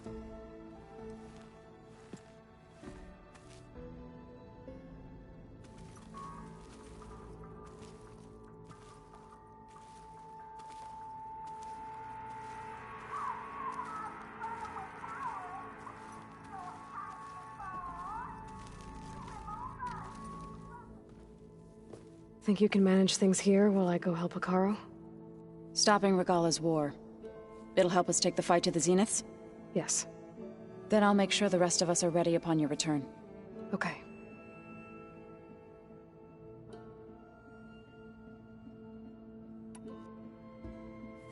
I know we both want to make the Zeniths pay for what they've done, but once we infiltrate their base, our priority will be to get Gaia and Beta out of there. Don't worry. I won't go seeking revenge like some blood-crazed Tenakth. Wherever your arrow strikes, mine will follow. Let's hope we hit our targets. We'll be facing Spectre drones soon. Erend and Catalo have fought them before, so... Already asked them to run us through some combat drills.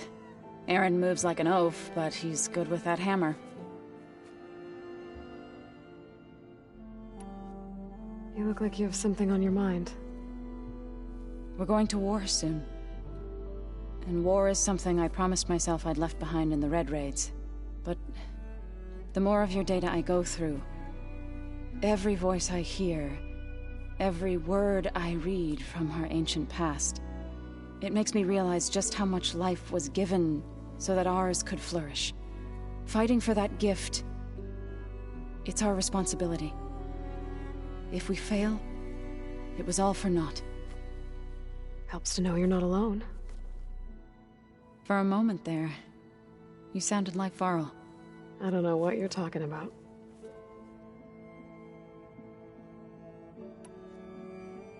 How's Erend doing? For a moment there, he thought he'd lost both you and Varl. But he never truly succumbed to despair. Guess that Oseram's stubbornness comes in handy sometimes.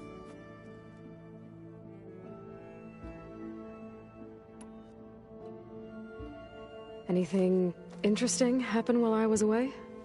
Aaron told us how you tracked down the Oseram supplying Regala with machines.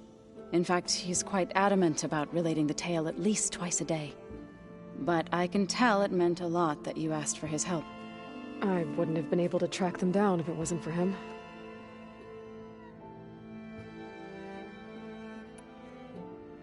I need to get going. Whatever you plan on doing against Regala, you better return to us in one piece. I'll try.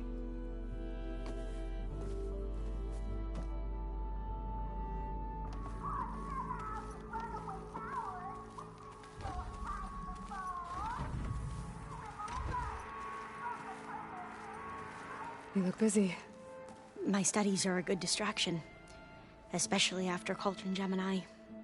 Varl, Beta, Gaia... gone. And that's just the beginning. The Zeniths want to rob us of our future, too. We won't let that happen.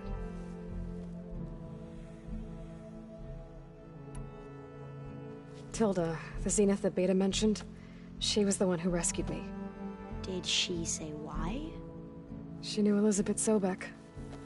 Seems to think helping me is honoring her in some way. She was willing to share information on both Silence's plans and the other Zeniths. But you still don't trust her. Where I come from, the more valuable the knowledge shared, the higher the price extracted. I'd be careful if I were you, Aloy.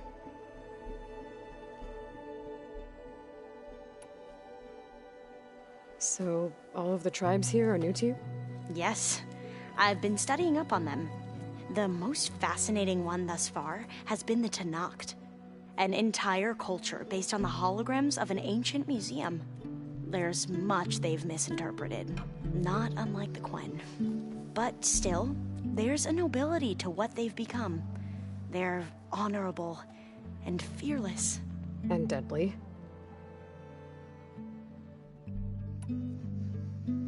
How are you holding up? Varl's loss is heavy on everyone's mind. I didn't know him well, but I can see how much he meant to the others. Zoe and Aaron seem to have taken to it the hardest, but I don't quite know what to say to them. They need time to sort through it. And what about you? Will time heal your wounds? I don't know. I try not to think about it.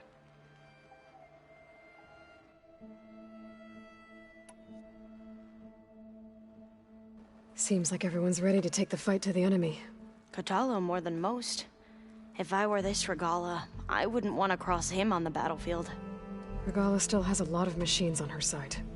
That's where you come in, I suspect. If my plan works.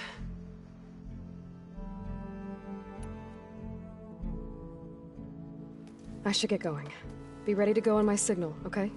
I won't let you down. I know.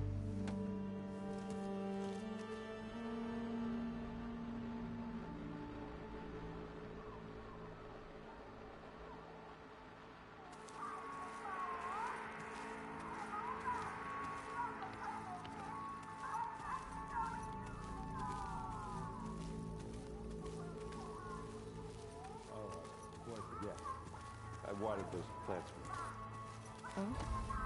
I just know they meant a lot to you. And, well. Thank you.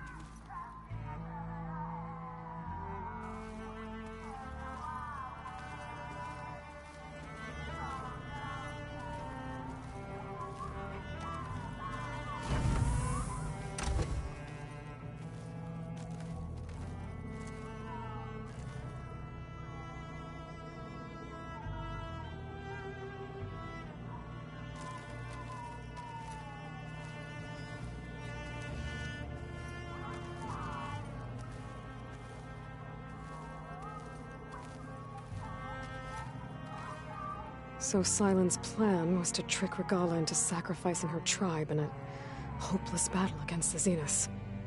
It's so... heartless. Hekarro, Dekka, Kotallo, countless others. I won't let their lives be thrown away.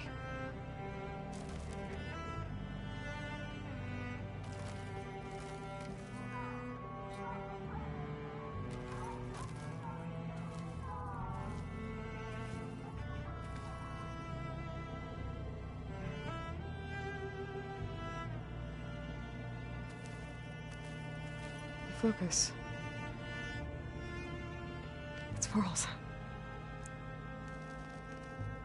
I used to think no Nora would ever accept one. Varl did. Even when he was overwhelmed, he refused to let me push him away. I failed Varl at Gemini. I should have pushed harder. I should have done more.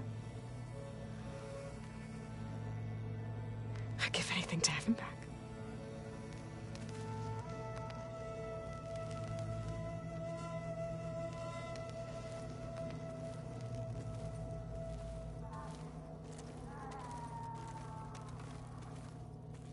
When it looks impossible, look deeper. And then fight like you can win. I will, Rost. Now and always.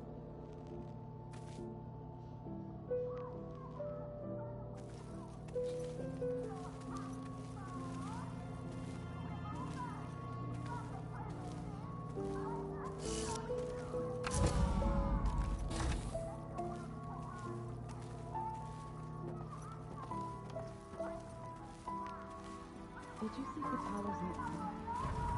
I never thought I'd see metal bound to flesh in that way. Yeah, he seems happy with it. Probably because he could crush me like a grape with it. That is a happy thought.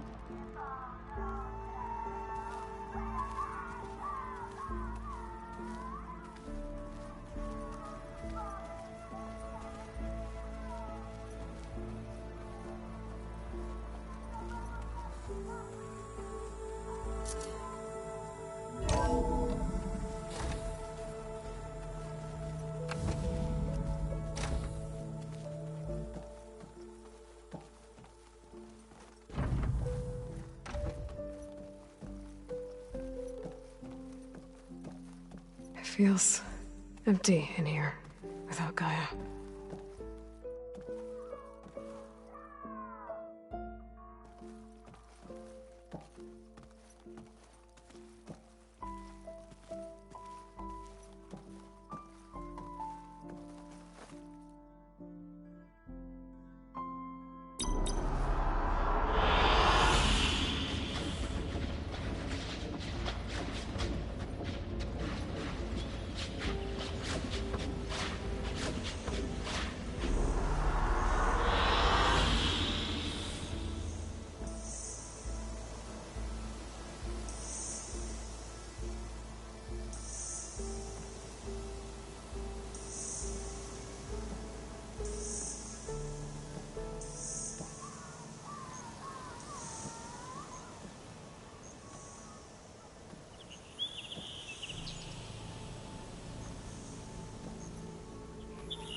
Oh no.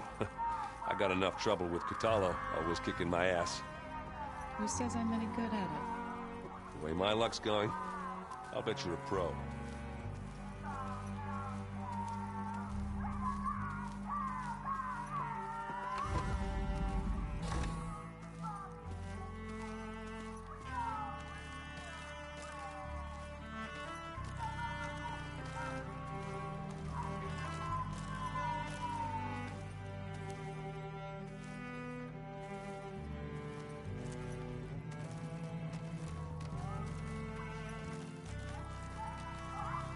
I keep thinking. He's just gonna be standing there,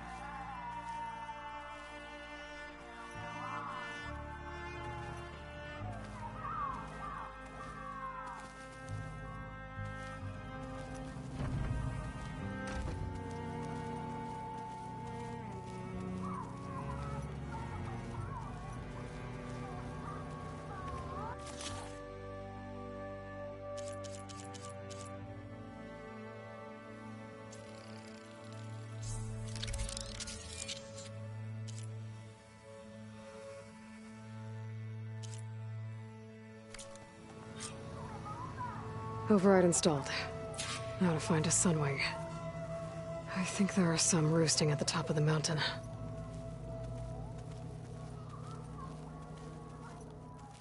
I'm, gonna clean my gear later. I could do yours if you want. I cleaned it already. Yeah, of course. Thank you. Don't mention it.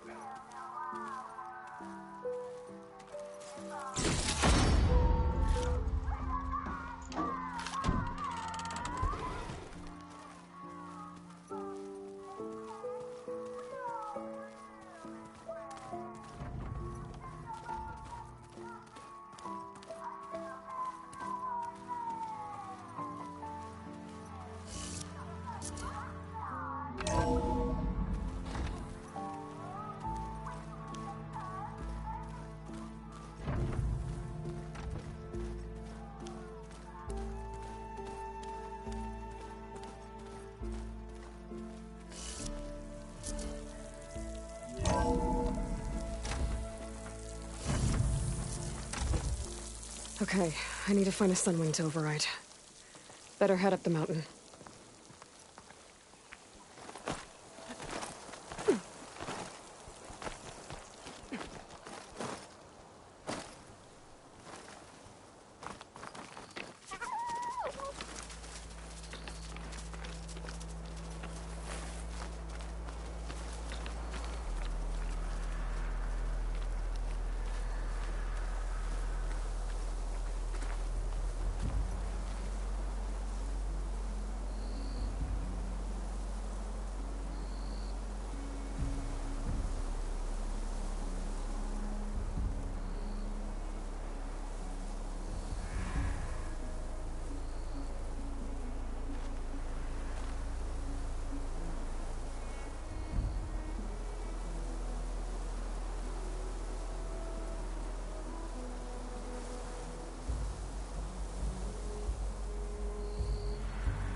Good. There are sunwings up here. We'll have to approach them quietly.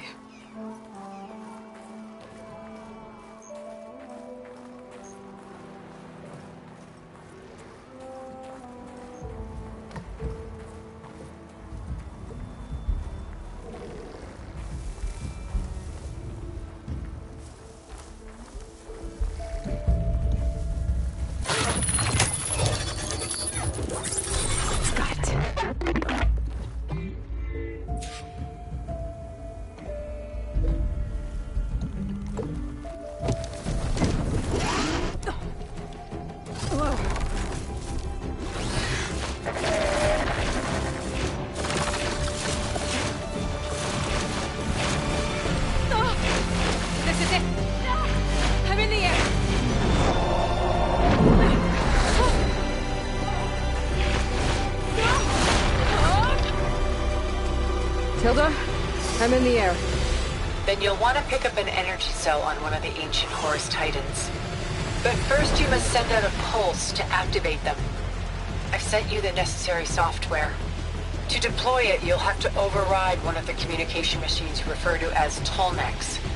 There's one in the middle of the desert that should do nicely. On it. Arrowhand. I can see the whole village from up here. Maybe I should check in on it after I've dealt with Regala.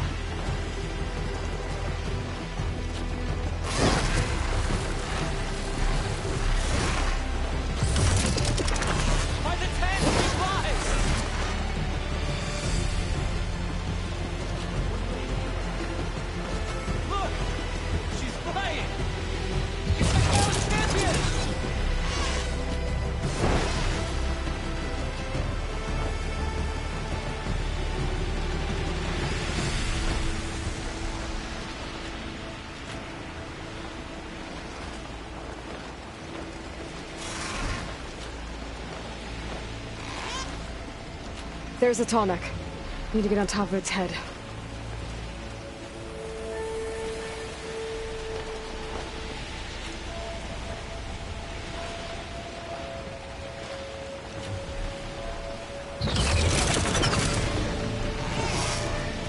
Now, how to land this thing.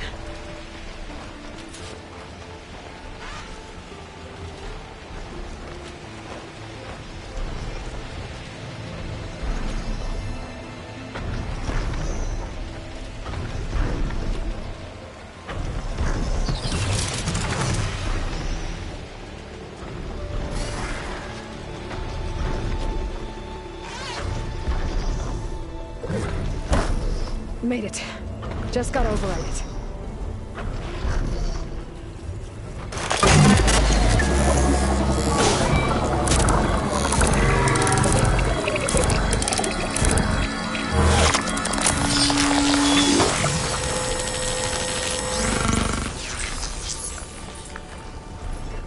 Okay, Tilda. I've overridden the Tolnec.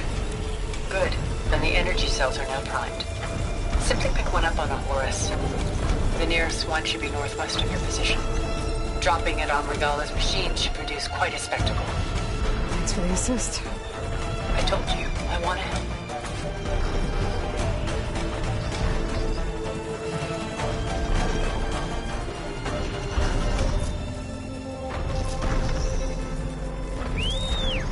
Whoa!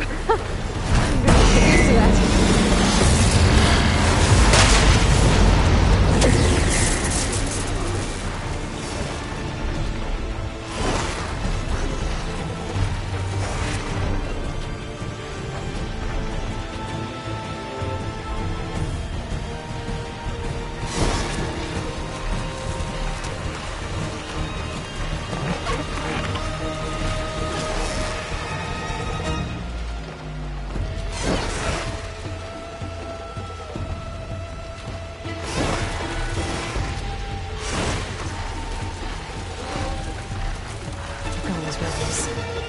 Reinforcements, maybe. Heading for the grove. I hope the Carolyn's Nox can hold out any longer.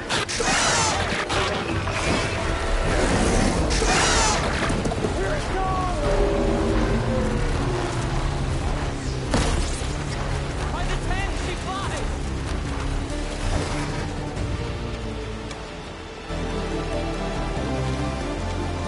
There's the energy cell. Right, take this back.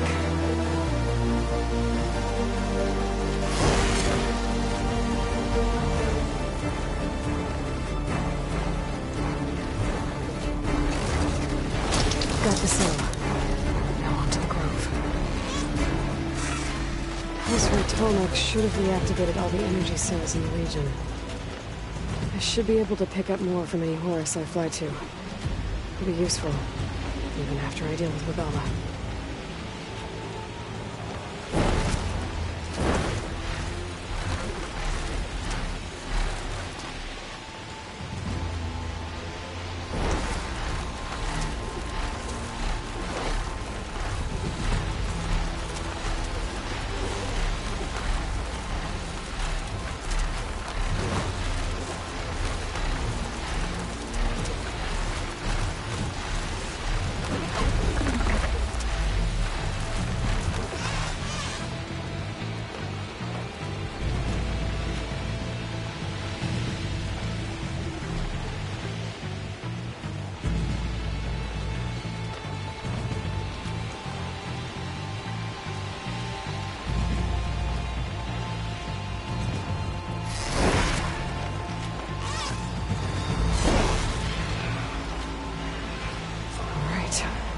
Go.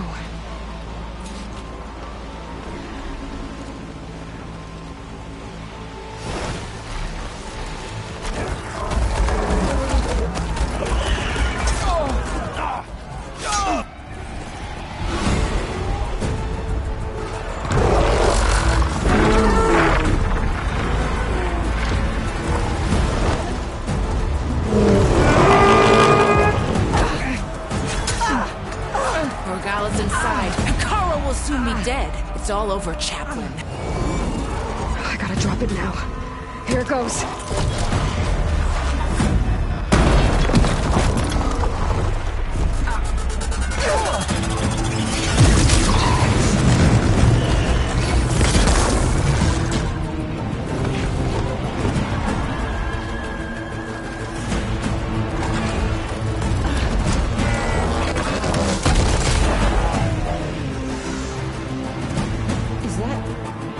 It's Aloy! She flies in the wings of the 10. The tide has turned! Push through!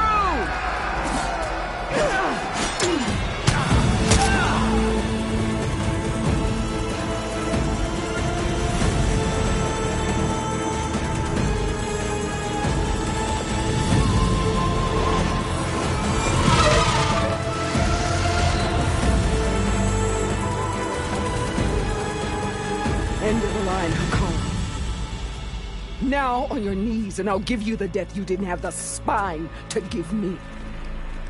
They're down! The machines! All of them! They're down! What? How's that possible? Regala!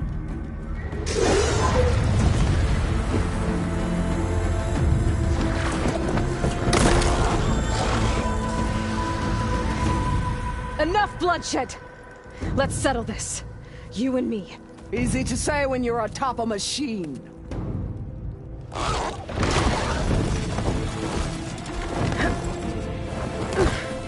Well, that was just to get your attention. I don't need any help to take you down. Fine. I accept your challenge.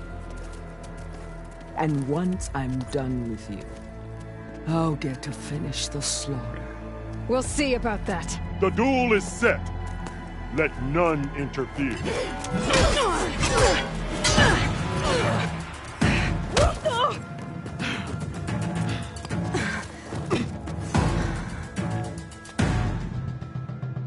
Change of Now plans. use your strength!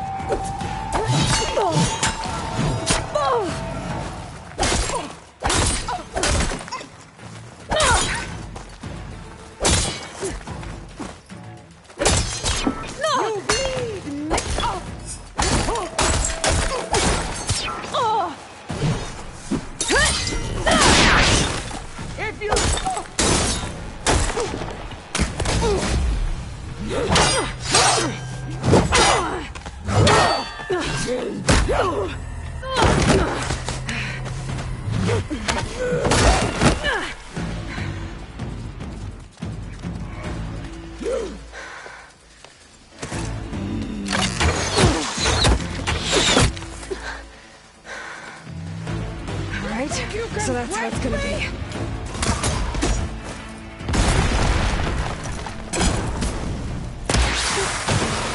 Strike at me!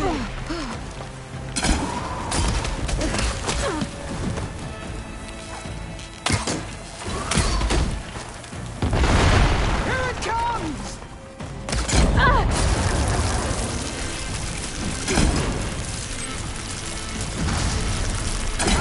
finish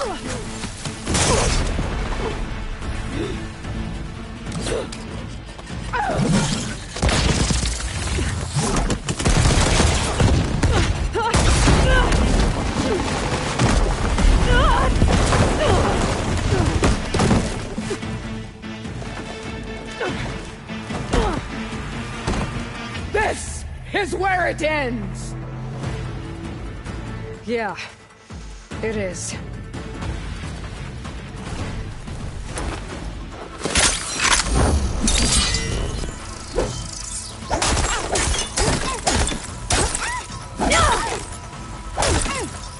This is the world that calls you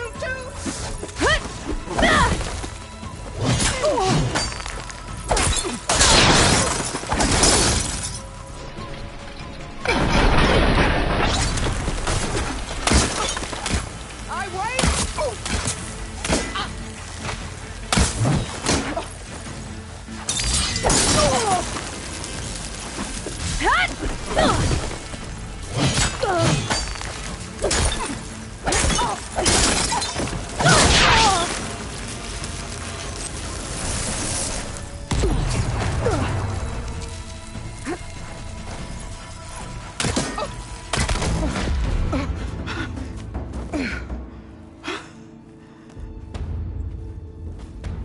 Here I am again, on my knees before bootlets and cowards.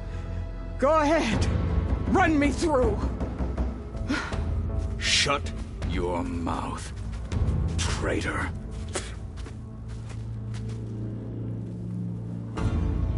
It was you who flew in on the wings of the 10. You who challenged her. By our rights, you must decide her fate. I spared her once. It only made things worse. She was the best of my marshals. What a waste. She's dangerous, all right. But maybe that's exactly what I need. Cowards! What more do you have to conspire about? Whether you live or die.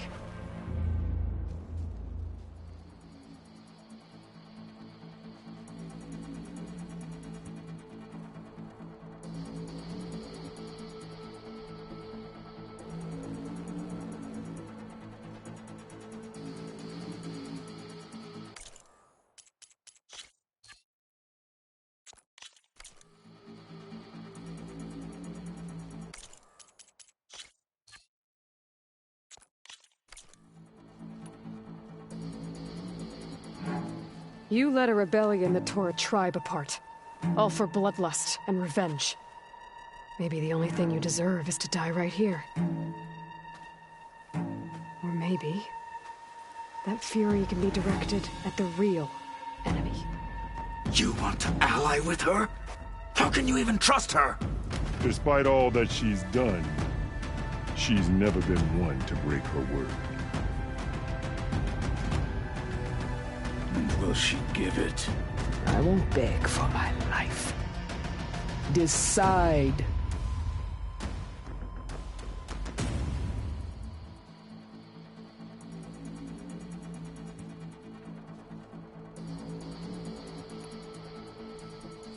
I'm not here to forgive you for your crimes. But there's another battle ahead. Against an enemy more powerful than anything you can imagine. And I need people.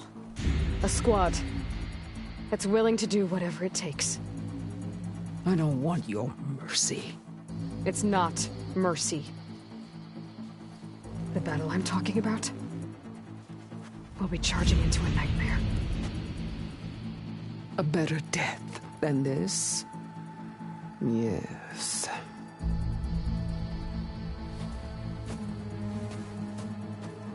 My blood is yours. Your enemies are mine. Meet us at our stronghold, in the mountains near Plainsong. You mean to send her alone? Without even an armed guard? She does not need it. I will be there. You have my word. I'll hold you to it.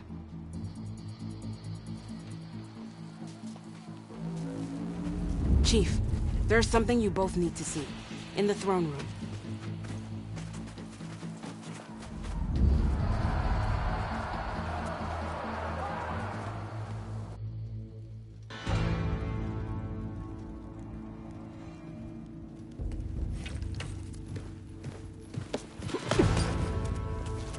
He surrendered to our guards outside the grove. Claims he has an urgent message for the Outlander who defeated Regala. So, state it. It's for her alone.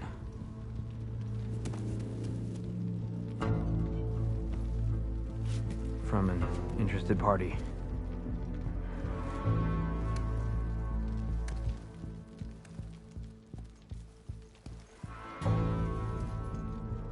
I'm gonna need some privacy.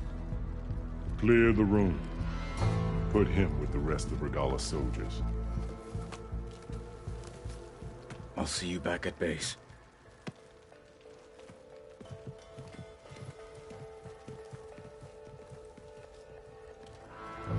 You saved the tribe. Let me help you with your mission. No. With Regala gone, you have a chance to build the future you dreamed of. So get to your task. Then at least allow me to give you this. Armor for the battle ahead. May it keep you safe.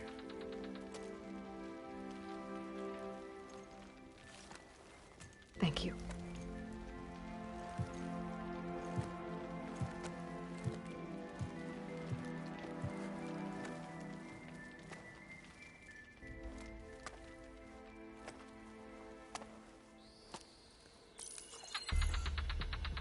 Do you have any idea what you've just done?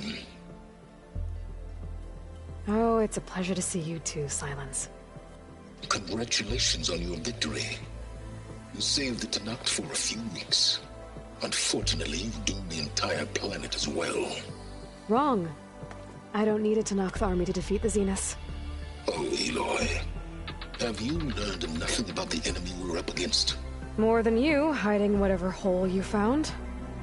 My idea is just better than anything you ever came up with. Go on. No, not here. We're doing this my way. Face to face, and with the weapon you've developed.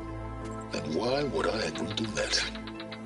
Because I'm your only way of beating the Zeniths, and getting the copy of Apollo that's on their ship. So meet me at my base. Mountains west of Plainsong. Time to submit to the inevitable silence and follow the person who actually knows what she's doing. Don't be late.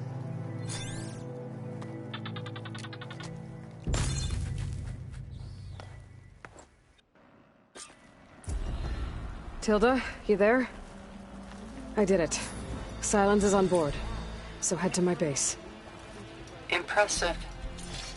I'll be there as soon as I can. Now that I can fly, I might want to see what else I can do before I head back. I mean, it was a vision that no one else could ever see. You could have said whatever you wanted. Well, it's a good thing you're not in charge.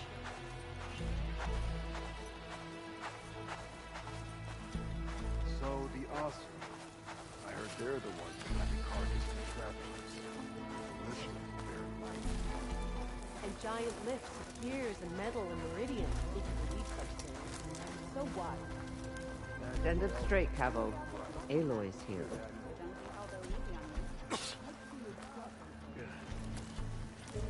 So, Aloy, you've added yet another deed to your name, and I'm guessing by the look in your eyes that you're not done yet. Not quite. Is there anything we can do? We owe you that much. After everything you've been through, you're one of the best people to support Hikaru's bid for peace. Not just between the clans, but with the Karja too. Then I will. You have my word. And until my last breath, I'll make sure the tribe remembers all that you've done for us. After everything Regala did, you still spared her. I just hope the rest of her followers turn themselves in. Knowing she was spared might encourage them. But it could also keep the hope that the rebellion lives on, alive. Wherever your task takes you, Aloy, strike true. After everything Regala did, you still spared her. I just hope the rest of her followers turn themselves in. Knowing she was spared might encourage them. But it could also keep the hope that the rebellion lives on. Sense of loyalty. Word from the north is that the Outlander and Marshal Patalo brought down the bulwark with a single cannon. Where did they even get? And so the Wings of the Ten found us when things were at their direst. I'm not some legend come to life, Jataka. That may be, but we will always be in your debt. I hear Regala's pledged her life to you now. I wish you luck. Now, we bag our dead, and Chief Hekarro's quest for unity can begin again. Leaving without saying hello to a comrade? I hear Regala's pledged her life to you now. I wish you luck. What? Walked in straight. Served with those soldiers for years. Quite an entrance. Carja runs deeper Not anyone in the town will ever forget it. Ateka, I figured I'd see you here. Of course. The Lowland clan fought for our own today. And like the day Hekarro conquered the Grove, we stand victorious. I see the same look in his eyes as I did then. Hope restored. His vision for us endures. He'll need your continued support, I'm sure. And he will always have it. Thank you for everything, Aloy. You spared Regala, as Hekarro once did. I hope her rage doesn't come back to burn you. The waters around Thornmarsh have remained clear. Soon we'll be able to fish again. I don't know. I've heard there are lands beyond the Carja. Observe the grid of JTF-10 in the mountainous regions of the hot zone. Those machines. And on the wings of the Ten. You should have seen the looks on the enemy's faces. I wish Kentok were here. He'd have been proud to fight this battle. It was an honor to defend the Grove today. And thanks to you, the Chief lives.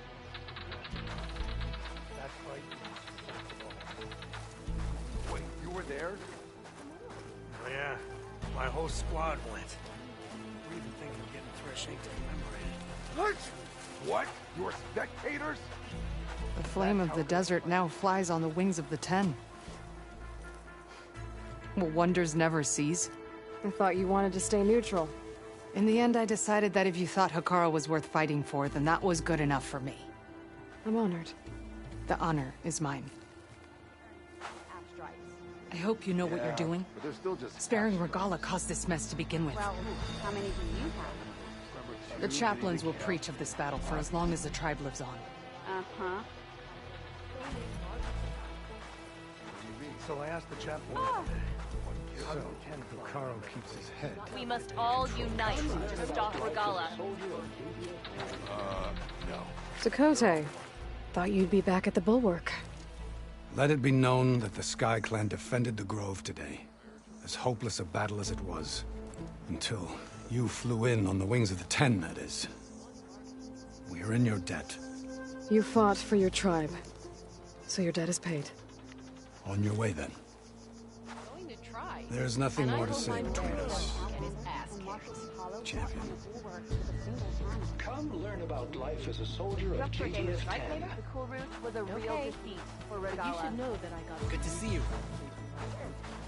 The visions renewed. Good thing I have a little something It's a called thing of strategy beauty. mind if you want to demo. Talk yourself up all you want. An Easterner who can fly. These new visions Aloy! all the That stuff was as amazing. one. armed wall breakers. They're the ones Wings up of in that the hard Ten. as we Martians get back up. You've racked up a lot of people. Marshal Avira. What did I tell you, Aloy? You get into the craziest of fights. And I saw it with my own eyes. Best day ever. I'm just glad I got here in time. So what's next for you then? The scabs on the glowing island? Soon, yeah. Then their days are numbered. Good luck.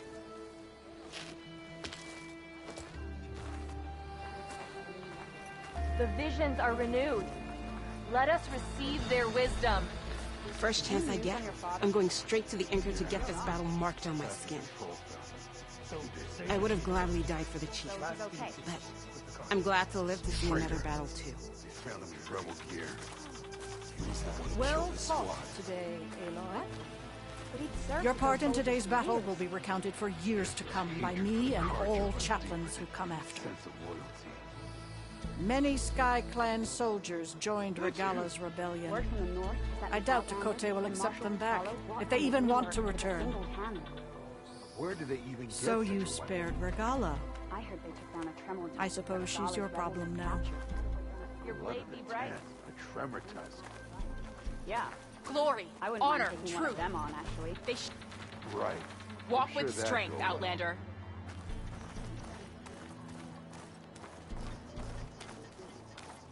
Legends walk among us, and she is Tame the machines fruit. and the sky. Incredible.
Mr. Know-It-All is here. You know, your focus buddy who never smiles. I didn't know what to do with him, so I had him wait in your room. Got it. Thanks.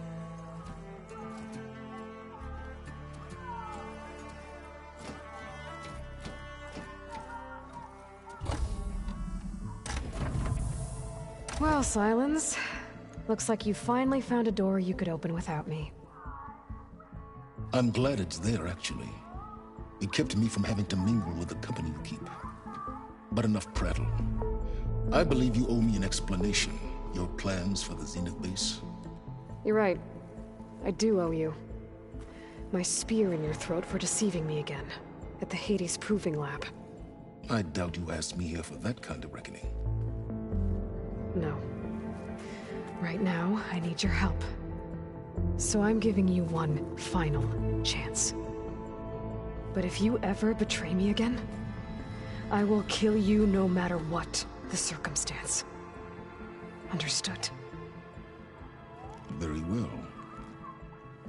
Though we'll both face a decidedly short future if you can't get us inside that base. Aloy, your other guest is here. She's, coming to you. Thanks. Good timing. The truth is, I can't actually get us into the base. But she can. The company you keep is even worse than I thought. Not a fan of surprises, are you? Oh, look. That must be your little invention. Does the weapon work? Without self-destructing? Of course it does. I've eliminated the imperfections and greatly improved its design and output. How can we be sure? Care for a demonstration? Enough, both of you. We're in this together, at least for now. Go talk to Erend. Tell him I said to give you rooms of your own. I'll come see you when I get a chance.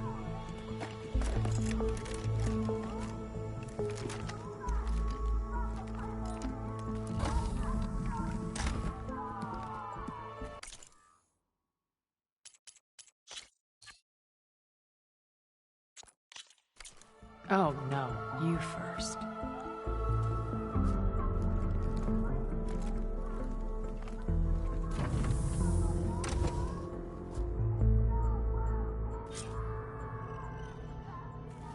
Better get everyone in the control room so Tilda can tell us what she knows about the Zenith base.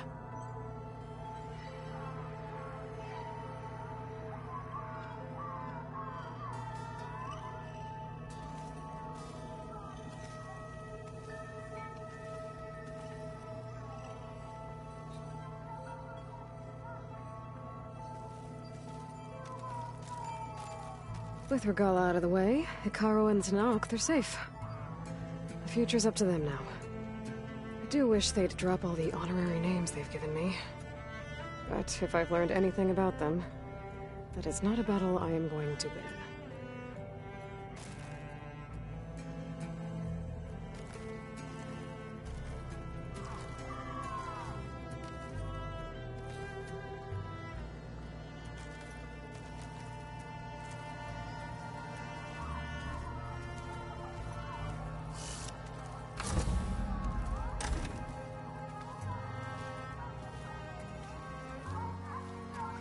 I keep thinking, he's just gonna be standing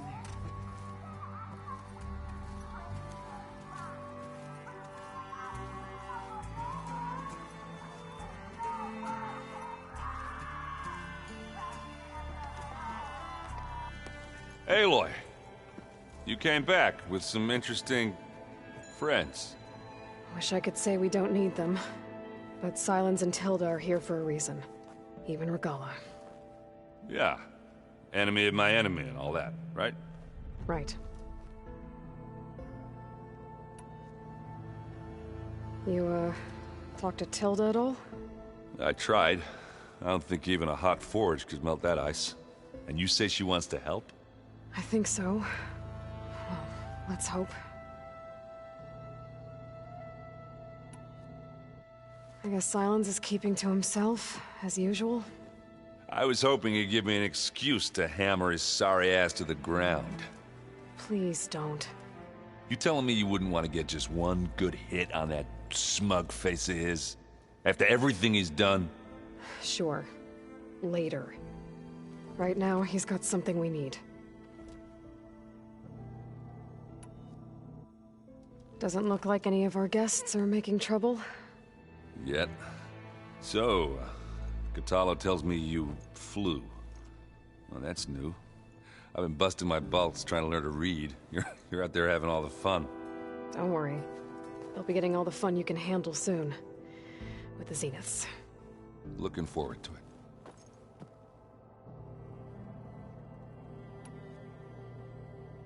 I better get going. Well, you know where to find me.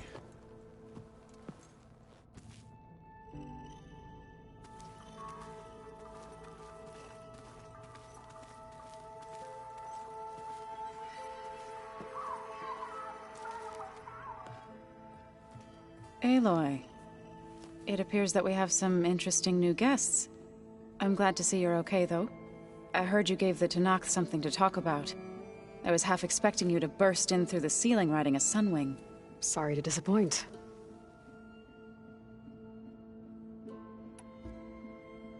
Thoughts on our new Zenith acquaintance? I'd say she smells like death, but even death smells of something. She's more like a cold piece of metal. Bent on repelling all semblance of life. She's definitely different. Have you talked to any of our new friends? Erend and I tried speaking to Silence, but apparently our tribal prattle is unnecessary. Charming, isn't he?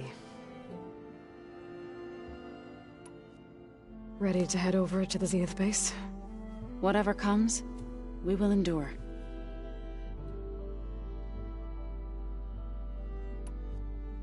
I have to go. I trust you to keep things civil around here? I'll make sure Erend doesn't punch Silence in the face, if that's what you mean. Thanks.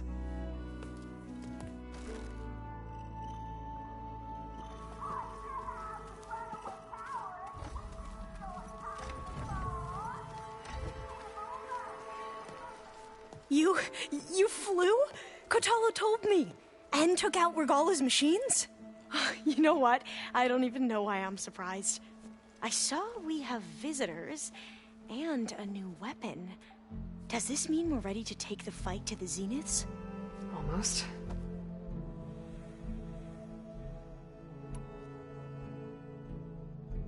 I suppose you saw that Tilda is here. Our very own Zenith. I almost went up to her to ask her, well, every question I've ever had about the legacy. Every diviner I know would kill to get 5 minutes with one of the old ones. But now that she's here, all I feel is a vague unease. I don't know if I'm scared of finding out more uncomfortable truths, or just scared of her. Probably both.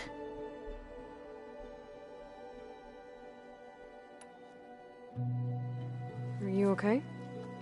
I was wondering, is it really safe having someone like Regala here?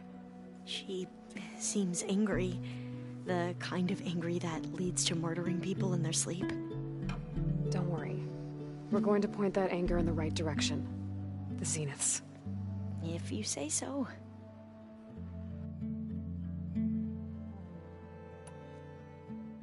I hope our new guests have been behaving. This Silence, he's the one who built the weapon that can take down Zenith shields? He is. Though I wouldn't expect him to answer any questions about it. He refuses to dole out his secrets to us lesser mortals. Oh. You know that special part of us that makes us warm, kind, welcoming? Our spirit? Yeah. He was born without that.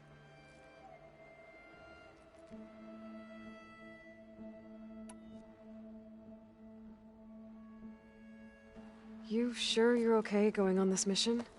I know things must be happening pretty fast for you. I've already braved oceans and madmen who thought they were ancestors reborn. Why not a few immortals with lethal drones at their command, too? Guess the more the merrier.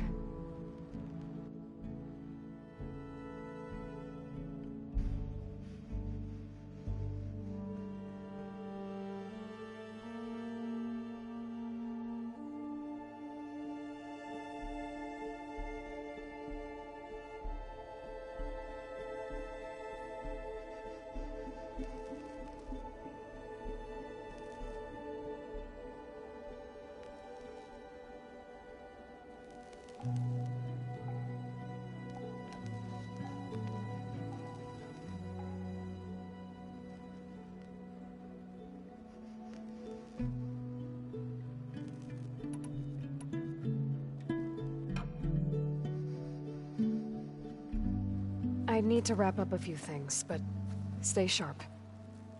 I'll be ready when you call.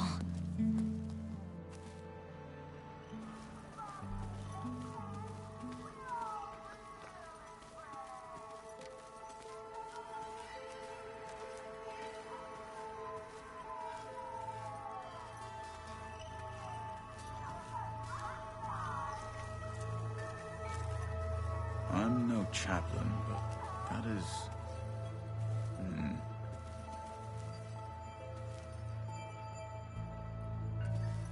Haven't seen you since the battle at the Grove.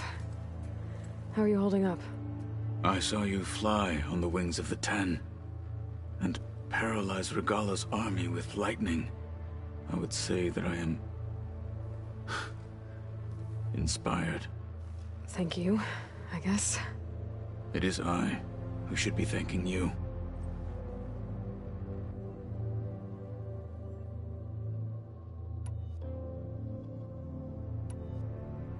Your people keep mentioning the wings of the Ten. What exactly does it mean? The visions tell us that the Ten flew on great metal machines with wings, and leapt into battle from the sky. For us, to imitate this feat is the ultimate expression of martial prowess. It is why the challengers leap into the arena during the Kulrut. And now, you have done it. Like the deeds of the Ten themselves, it will never be forgotten. So, tell me, how did it feel? I won't lie. Pretty good. I can only imagine.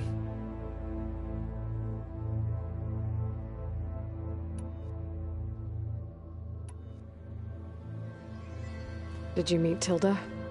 There is something about her that doesn't seem natural. I wouldn't be surprised if my sword went through her and she didn't bleed at all. Honestly, with her, nothing would surprise me.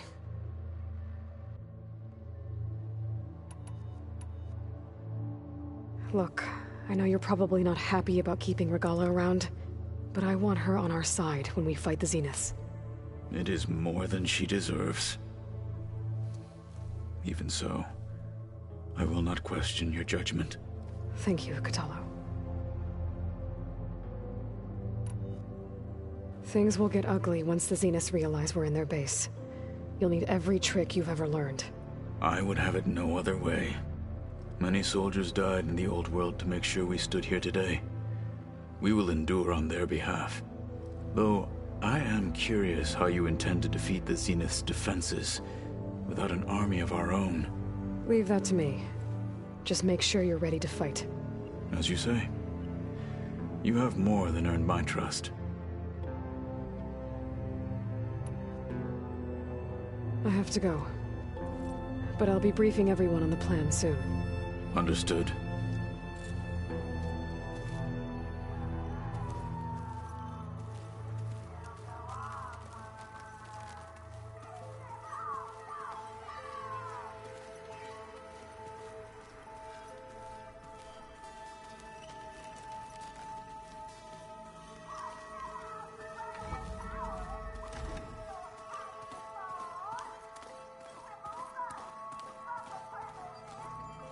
Just you wait, Varl. We're taking those space slugs down.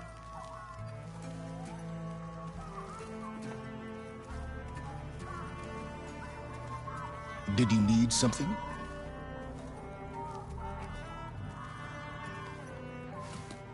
Bravo. You managed to sway a Zenith to your side.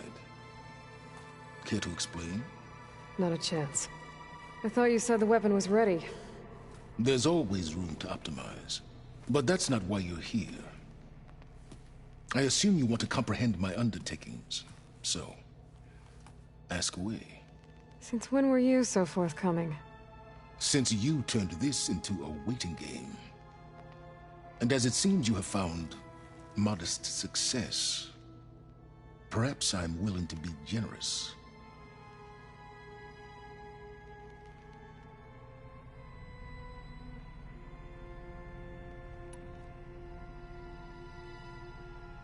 Okay, so your big plan, everything you've been manipulating for the last few months. Let me see if I got this straight.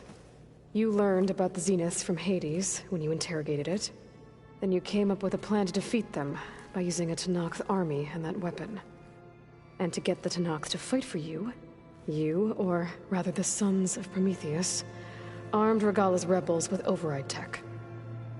Did you have an actual question, or are you still playing catch-up? So all this time, even before I found the coordinates at the Spire, you were out here scheming. Why couldn't you just tell me? When I learned of the Zenith's return to Earth, I laid out my plans. I knew I would one day require an army of overzealous Tenakth to assault the Zenith base. The casualties would be extreme. And I knew you would never allow such a sacrifice, no matter how necessary. Thus, I devised a means to remove your interference from the equation. At the Hades Proving Lab.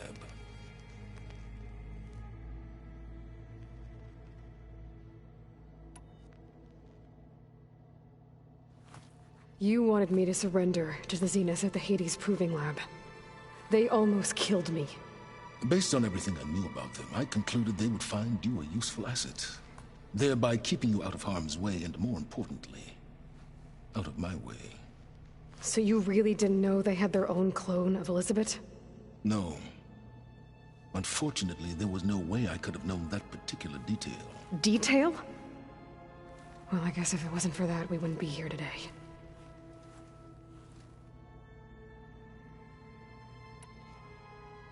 Why create the Sons of Prometheus? You didn't need a Sarah to make override tech. They were a necessary safeguard. My time serving Hades and the Eclipse demonstrated the risks of getting directly involved. Through the Sons of Prometheus, I could execute my plans, all while remaining anonymous. Except to a Sarah.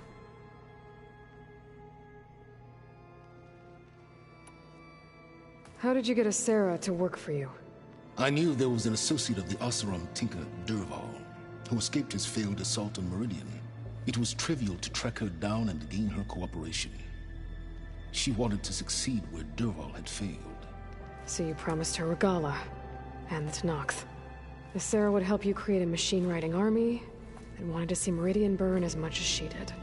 And so a partnership was born out of thirst for blood, bonded in mutual self-interest. You think you had everything figured out, huh? I did.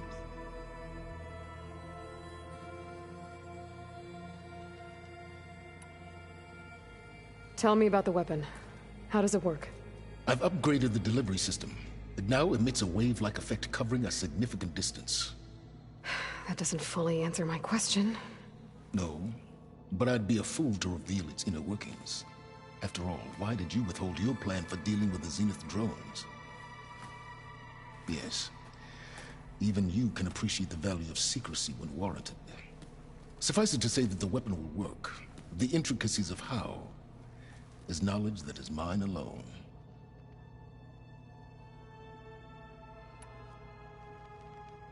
While I was out there, I had a couple run-ins with the Quen. The tribe from across the ocean. And? Their entire tribe was shaped around the discovery of focuses. One of them, Alva, even joined me here.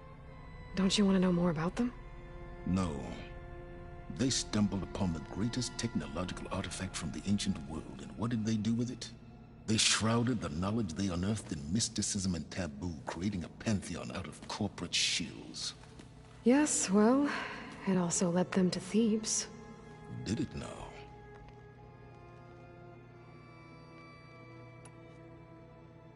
So those run-ins with the Quen I mentioned. On one of them I teamed up with their expedition to search Thebes. We found Pharaoh at the end. You must have needed Omega clearance. So, what was it like? Worse than you can imagine. He single-handedly wiped out collective human knowledge. I'm sure it was still less than he deserved. Let me guess. You would have scraped him into a jar so you could prod his brain, like what you did with Hades. For a start.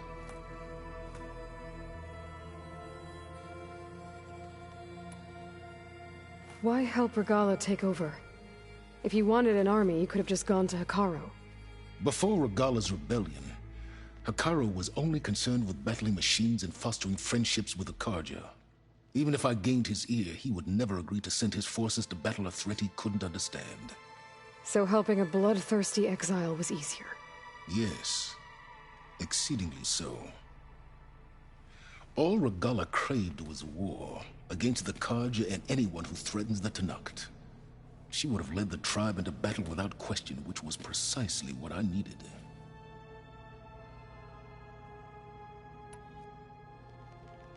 All right, Silence. I think I've talked to you long enough. I'll let you know when it's time to go. And try not to mess with Tilda while you're in here, okay? I don't need the two of you butting heads. Ah, yes. About your Zenith ally. I wonder if you understand what kind of person you're dealing with. For someone to live as long as she has, outlast as many calamities, well, your goals may be aligned now, but I'd watch for the moment they diverge. Yeah, I'm aware. Reminds me of someone else I know. Survival is only a necessity to my greater purpose, Aloy. I'd hoped you'd recognize that by now. Do you know something or not? Oh, I know a great deal of things. But on this, just call it a feeling. Oh, a feeling? You mean you finally had one? Huh. Guess even you can change, Silence.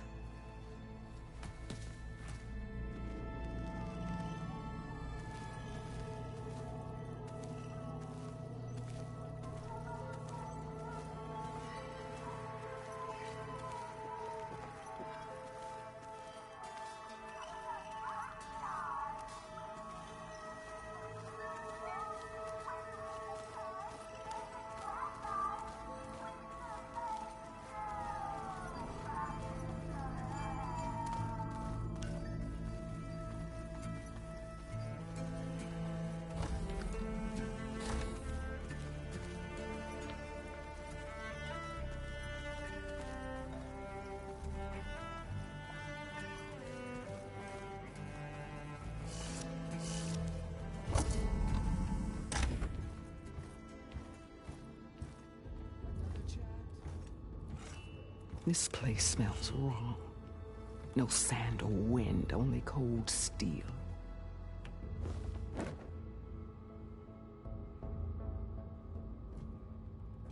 And the others up there, your squad. They can hold their own.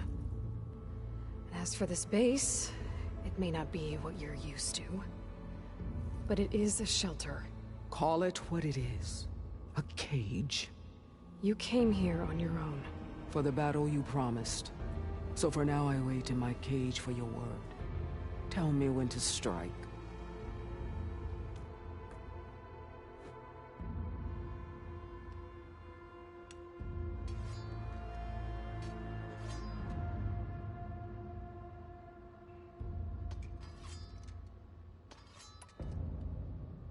The deal you made.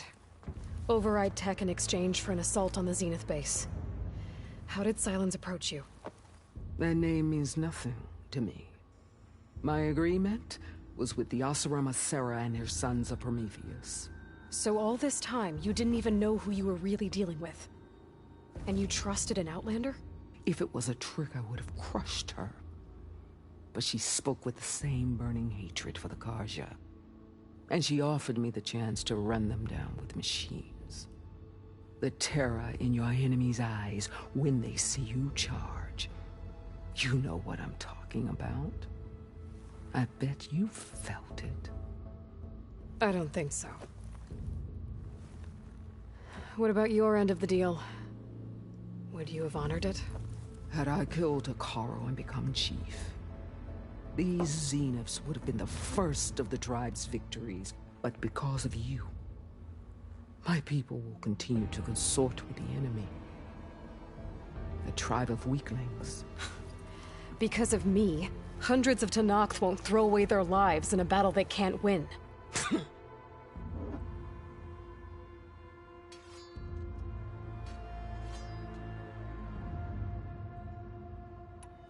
Are you really going to fight alongside me?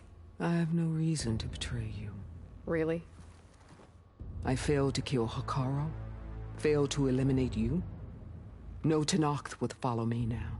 The Karja remain out of my reach, cowering behind their walls. All I have left are the screams of those long dead and unending rage. So show me where to bury it.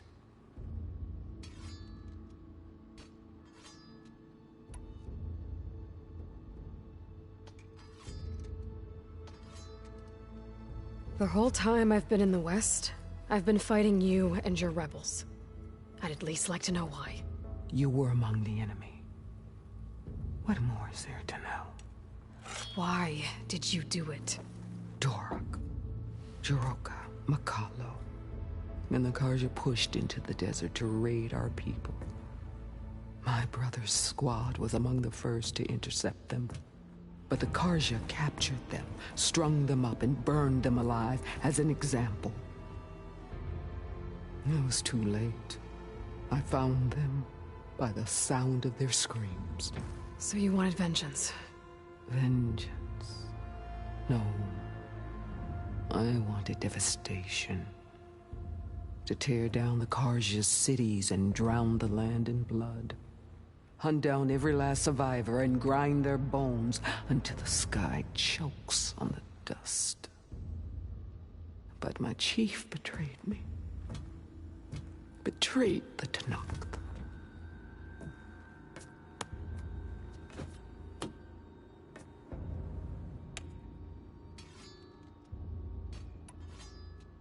How did Hikaru betray you? Hikaru called on the clans to resist the Karja's red raids.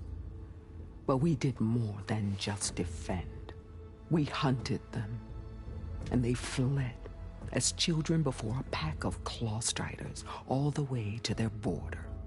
There we ripped down their stone walls. Their domain was ours for the taking. But when it came time to push on, Hikaru ordered us to fall back. What soldier retreats when slaughter is at hand? The kind who wants peace for their people. Peace is just a lull between vendettas. But I thought my chief had greater tactics in mind, so I stood by him, even when he allowed that filthy Karja to join our ranks. Fashav. I enjoyed watching him die at the embassy. He should have been put down when we first captured him on the field. Instead, Hikaru made him a marshal. Fashav told me how he became a marshal. He earned it just like any Tenakth. It was an insult. No outlander can ever deserve to wear our armor, bear our marks. And then a Karja messenger was brought before us? That's when I knew. I had to run my blade through Hikaru and drag his treacherous corpse to the gates of the Sundom.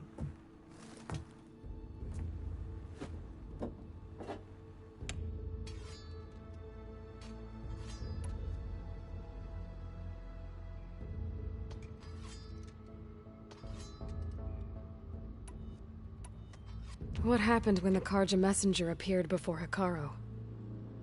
The quivering priests bore a message from their new king. No more war. No more raids. Suddenly the Karja wanted to talk peace. An embassy at the very fortress we tore down. A true Tenakth would never take a Karja truce. Their blood exists to be spilled. But Hikaru lapped up the priest's message. He showed himself a Karja-loving traitor when he accepted. That's when I challenged him. And lost. His mercy was just another sign of his weakness. I vowed never to rest until the debt was repaid, with him on his knees before me. So with an army of soldiers and machines at my back, I returned. The day you got in my way.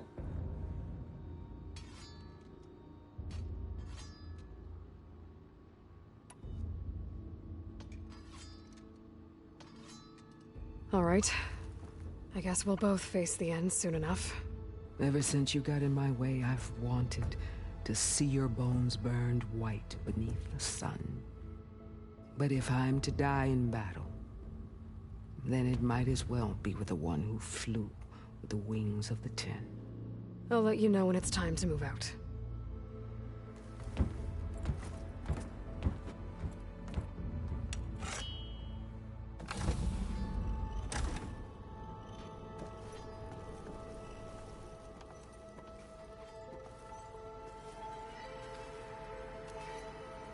Oh.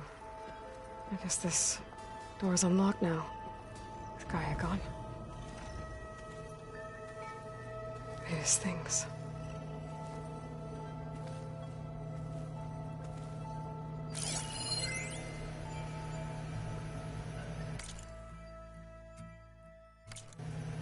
Hey, Loy. If you were listening to this, then, things didn't go as planned at Gemini. I know you'll keep your promise. Which means I must be dead. Well, that sounds familiar, doesn't it? But a lot's happened since you found me in that ectogenic chamber. Thank you, Aloy. You've been my shelter. And I would risk it all again to be by your side. I know you'll find a way forward. That's what you do. I'm sorry, Beta. But I'm getting you back, no matter what it takes.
illicit stuff.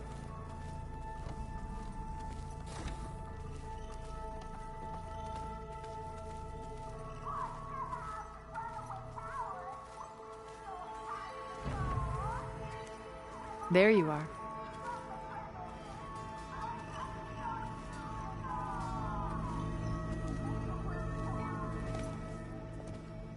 Well done, Aloy. Despite my reservations, you managed to secure Silence and his weapon. You're truly a shining example of Liz's fortitude. I've been thinking about what you said at your house. How you were friends with Elizabeth. It was more than that, wasn't it? Perceptive as ever. You're right, we were together for a time. Okay, so... what happened? I was an orphan. I had always been alone. By my 30s, I was starting to wonder if that was simply my fate in life. And then I met Liz. We kept running into each other at conferences. We'd have coffee. At some point, it became drinks. I thought it was just shop talk, an exchange of ideas, but then I was surprised at how much I looked forward to seeing her. Soon we were flying halfway across the world every other week just to meet up. For the first time, I didn't feel lonely. I could imagine a future where I wasn't. I think Liz felt the same way at first. She had lost her mother a few years back. I filled a void for her. I know I did. But as time passed, it seemed as though she wanted less when I wanted more. And so we ended things. So helping me, restoring Elizabeth's dream, it's what, A second chance, yes. I made a mistake leaving Earth while Liz stayed behind. I should have done more. So when I saw you, a woman who has carved her own remarkable path, beyond even what made Liz a phenomenon, I knew I had to help you. To do right by her.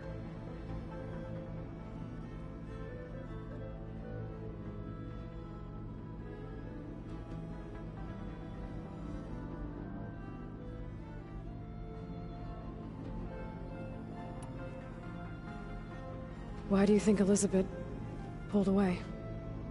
I've wondered that for 1,000 years. She was brilliant, visionary.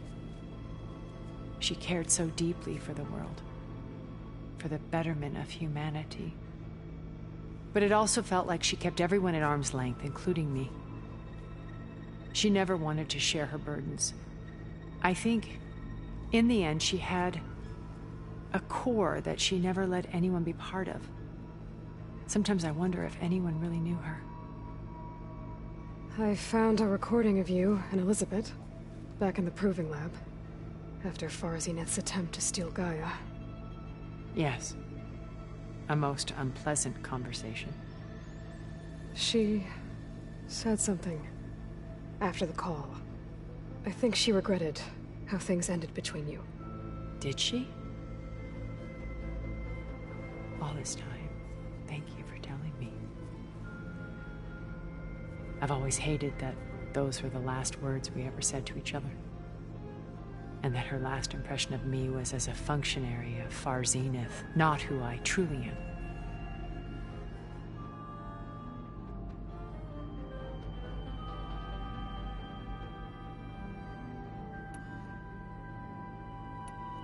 You said before that you're not like the other Zeniths. That you never were.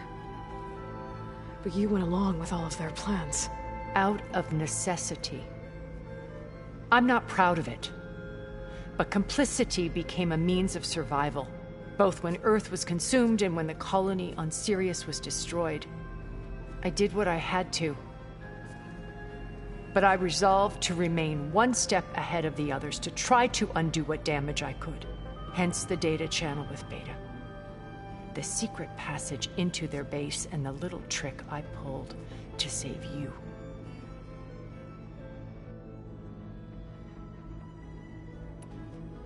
Why did you make the data channel look like your house? I built that house as a shelter to weather any storm. A safe place, not just for me, but for the art stored in its depths. Cultural artifacts of incalculable value. Truly, some of the greatest achievements of human civilization. And you wanted Beta to see them? Yes. Her upbringing was so cold and technical. I thought if she could experience Vermeer and Rembrandt, it would bring something else into her life. A heritage every bit as valuable as the scientific and technical data being drummed into her. I'm sorry I had to cut off contact, but I'll never regret sharing this house with her. She needed its shelter even more than I did.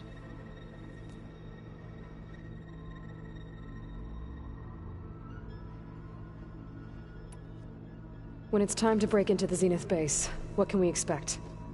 I'll go over the full layout once you've assembled your friends. Suffice it to say, we will need to push as fast as possible to Beta and Gaia's location, dealing with heavy resistance along the way. There are also printing facilities where the others have been amassing the natural resources they've stripped from the region. What for? First for use in the base's infrastructure, and then to fabricate more Spectre drones, a small army of them. When I was out in the wilds, I saw a shuttle take off from the island, heading for space. It was likely ferrying materials to and from our ship in orbit. After hundreds of years luxuriating in our digital comforts, the ship was barely space-worthy when we made our escape. Disaster can strike at any moment. We've learned our lesson.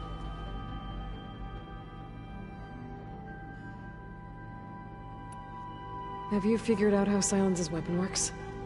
No, and he's been very careful not to allow me near it.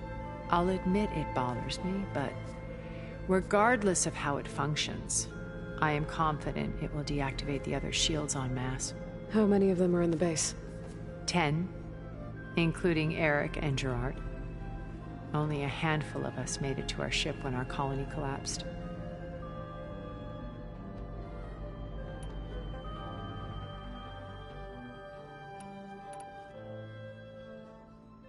So, Eric... was he always a bloodthirsty psychopath? I believe he got worse over time. On Earth, he was the founder of a profitable private military company. A band of cutthroats, in other words. Even as governments abandoned human combatants in favor of automated warfare. He found success with clientele that required a more personal touch. There were also rumors that he personally hunted and killed his targets. On occasion, all for the thrill of it. But on Sirius, he retreated to virtual reality simulations. In them, he could go on rampages as violent as he pleased, though I suspect with diminishing satisfaction. All of his tribe believes he was one of the greatest people from the old world. Then they would be quite disappointed to meet him, though I'm sure he'd bask in the adoration.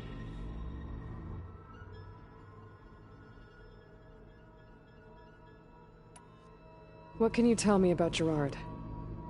He was the head of the world's largest financial conglomerate, and as such had dealings with almost every major corporation. It made him one of the wealthiest people on Earth, and certainly the wealthiest among Far Zenith. What does one person do with that much money? Buy more power, more influence. Gerard's always believed himself to be a refined patrician, able to maintain control with a polished smile. But beneath that exterior is a cold and calculating operator. It was his decision to restrict Beta's upbringing to her digital educators, the avatars of the Apollo database, while we were painted as her benefactors. Well, we'll deal with him soon enough. And the others. I would very much like to see his face when he realizes we've beaten him.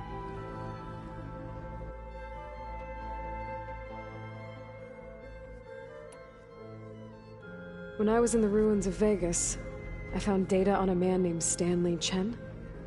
I think he was a Zenith. Stanley, ever the optimist. He was one of the good ones. When we established our colony, he built an exact replica of Las Vegas in virtual reality. Lights, shows, gambling, every detail perfectly recreated. And while others cloistered themselves in their own fantasies, he flung his doors wide to everyone. The way you're talking about him, I'm guessing he didn't make it back to Earth? No, he perished when our colony was destroyed. He would have been thrilled to discover that part of his beloved city survived.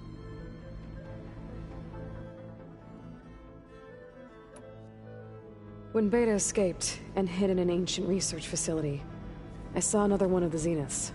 Verbena. Who was she? A dull star amidst a sea of brighter constellations. Unlike most of Far Zenith's members who amassed their wealth through shrewd business deals and technological achievements, Verbena inherited her billions. Her father had achieved great success in the luxury holotourism industry. At age 24, she became the world's most eligible bachelorette, branding herself a life designer. Someone who leverages their fame to influence the choice of others. What, like a cult? In a way, yes. Well, she must have done something right to have survived this long. She was her own brand of ruthless. That much is true. But even rats can cling to a vessel for escape.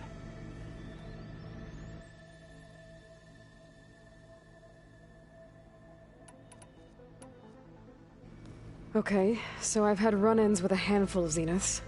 What about the rest? An array of the wealthiest people on Earth. Titans of their industries. And let me guess. All selfish and ruthless to the core? Most, but not all. There were a few with whom I got along. Annika Murjani, for instance, was always delightful. She founded the Holonet's most successful dance channel and was herself mesmerizing to watch. And I had fascinating discussions with Song Jiao about her work in cellular biology. Our immortality treatments are due in part to her achievements. But then there were others like Devin Miller, the CEO of a fast food printing corporation. His only real preoccupations were perfecting his golf swing and taking self-hollows. When I think about all of us, we really should have accomplished more. We had eternity.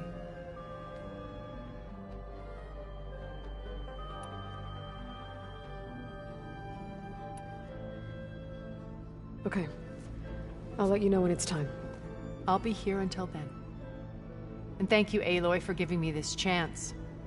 My past has always been a struggle. More than once I've lost everything. But when I look to the future, I see Liz's dream fulfilled. A universe of new possibilities. Maybe we can make it happen. We will. I won't let anything get in the way. I promise you that.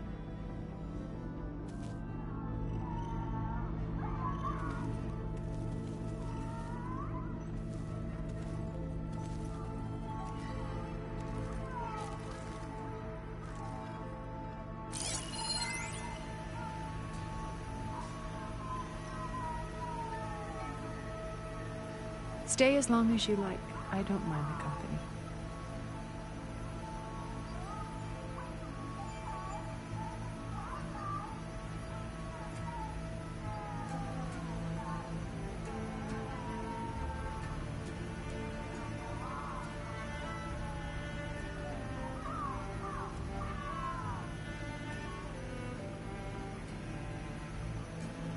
I trust everything is all right.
seen these before.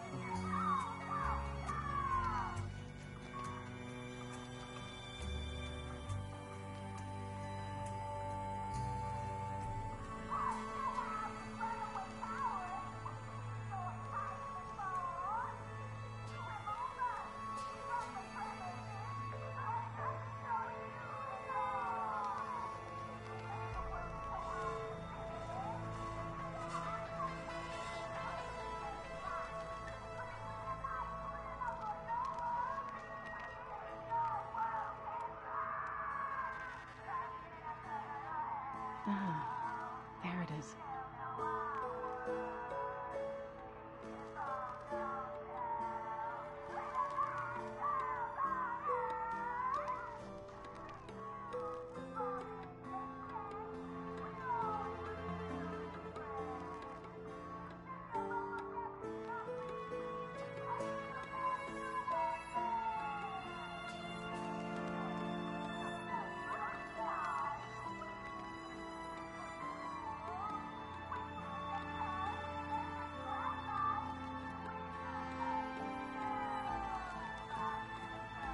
Punch, punch, punch.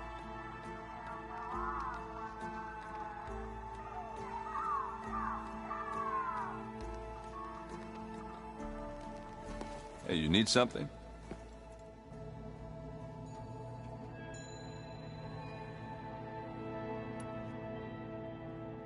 Do you think Zoe will be okay? I don't think anyone's ever okay after losing the one they love. I can't tell you she's handling it better than I ever did. That keeps the rest of us level-headed.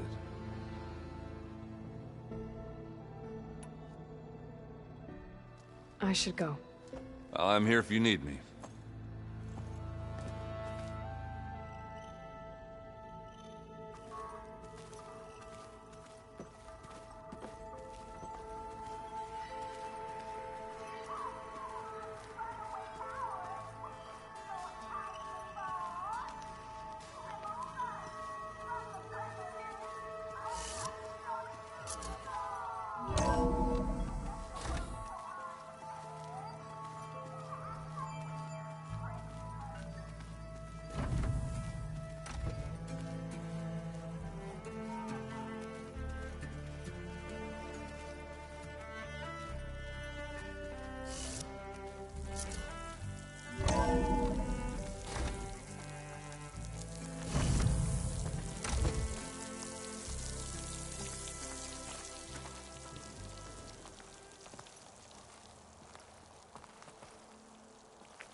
Aloy, it's Kotalo. It seems the Sky Clan's troubles didn't end with Tekote's crumbling pride. I've heard some in the bulwark may need help. Who better than the one who flew on the wings of the Ten? I'll check in on them when I can. I'd appreciate it.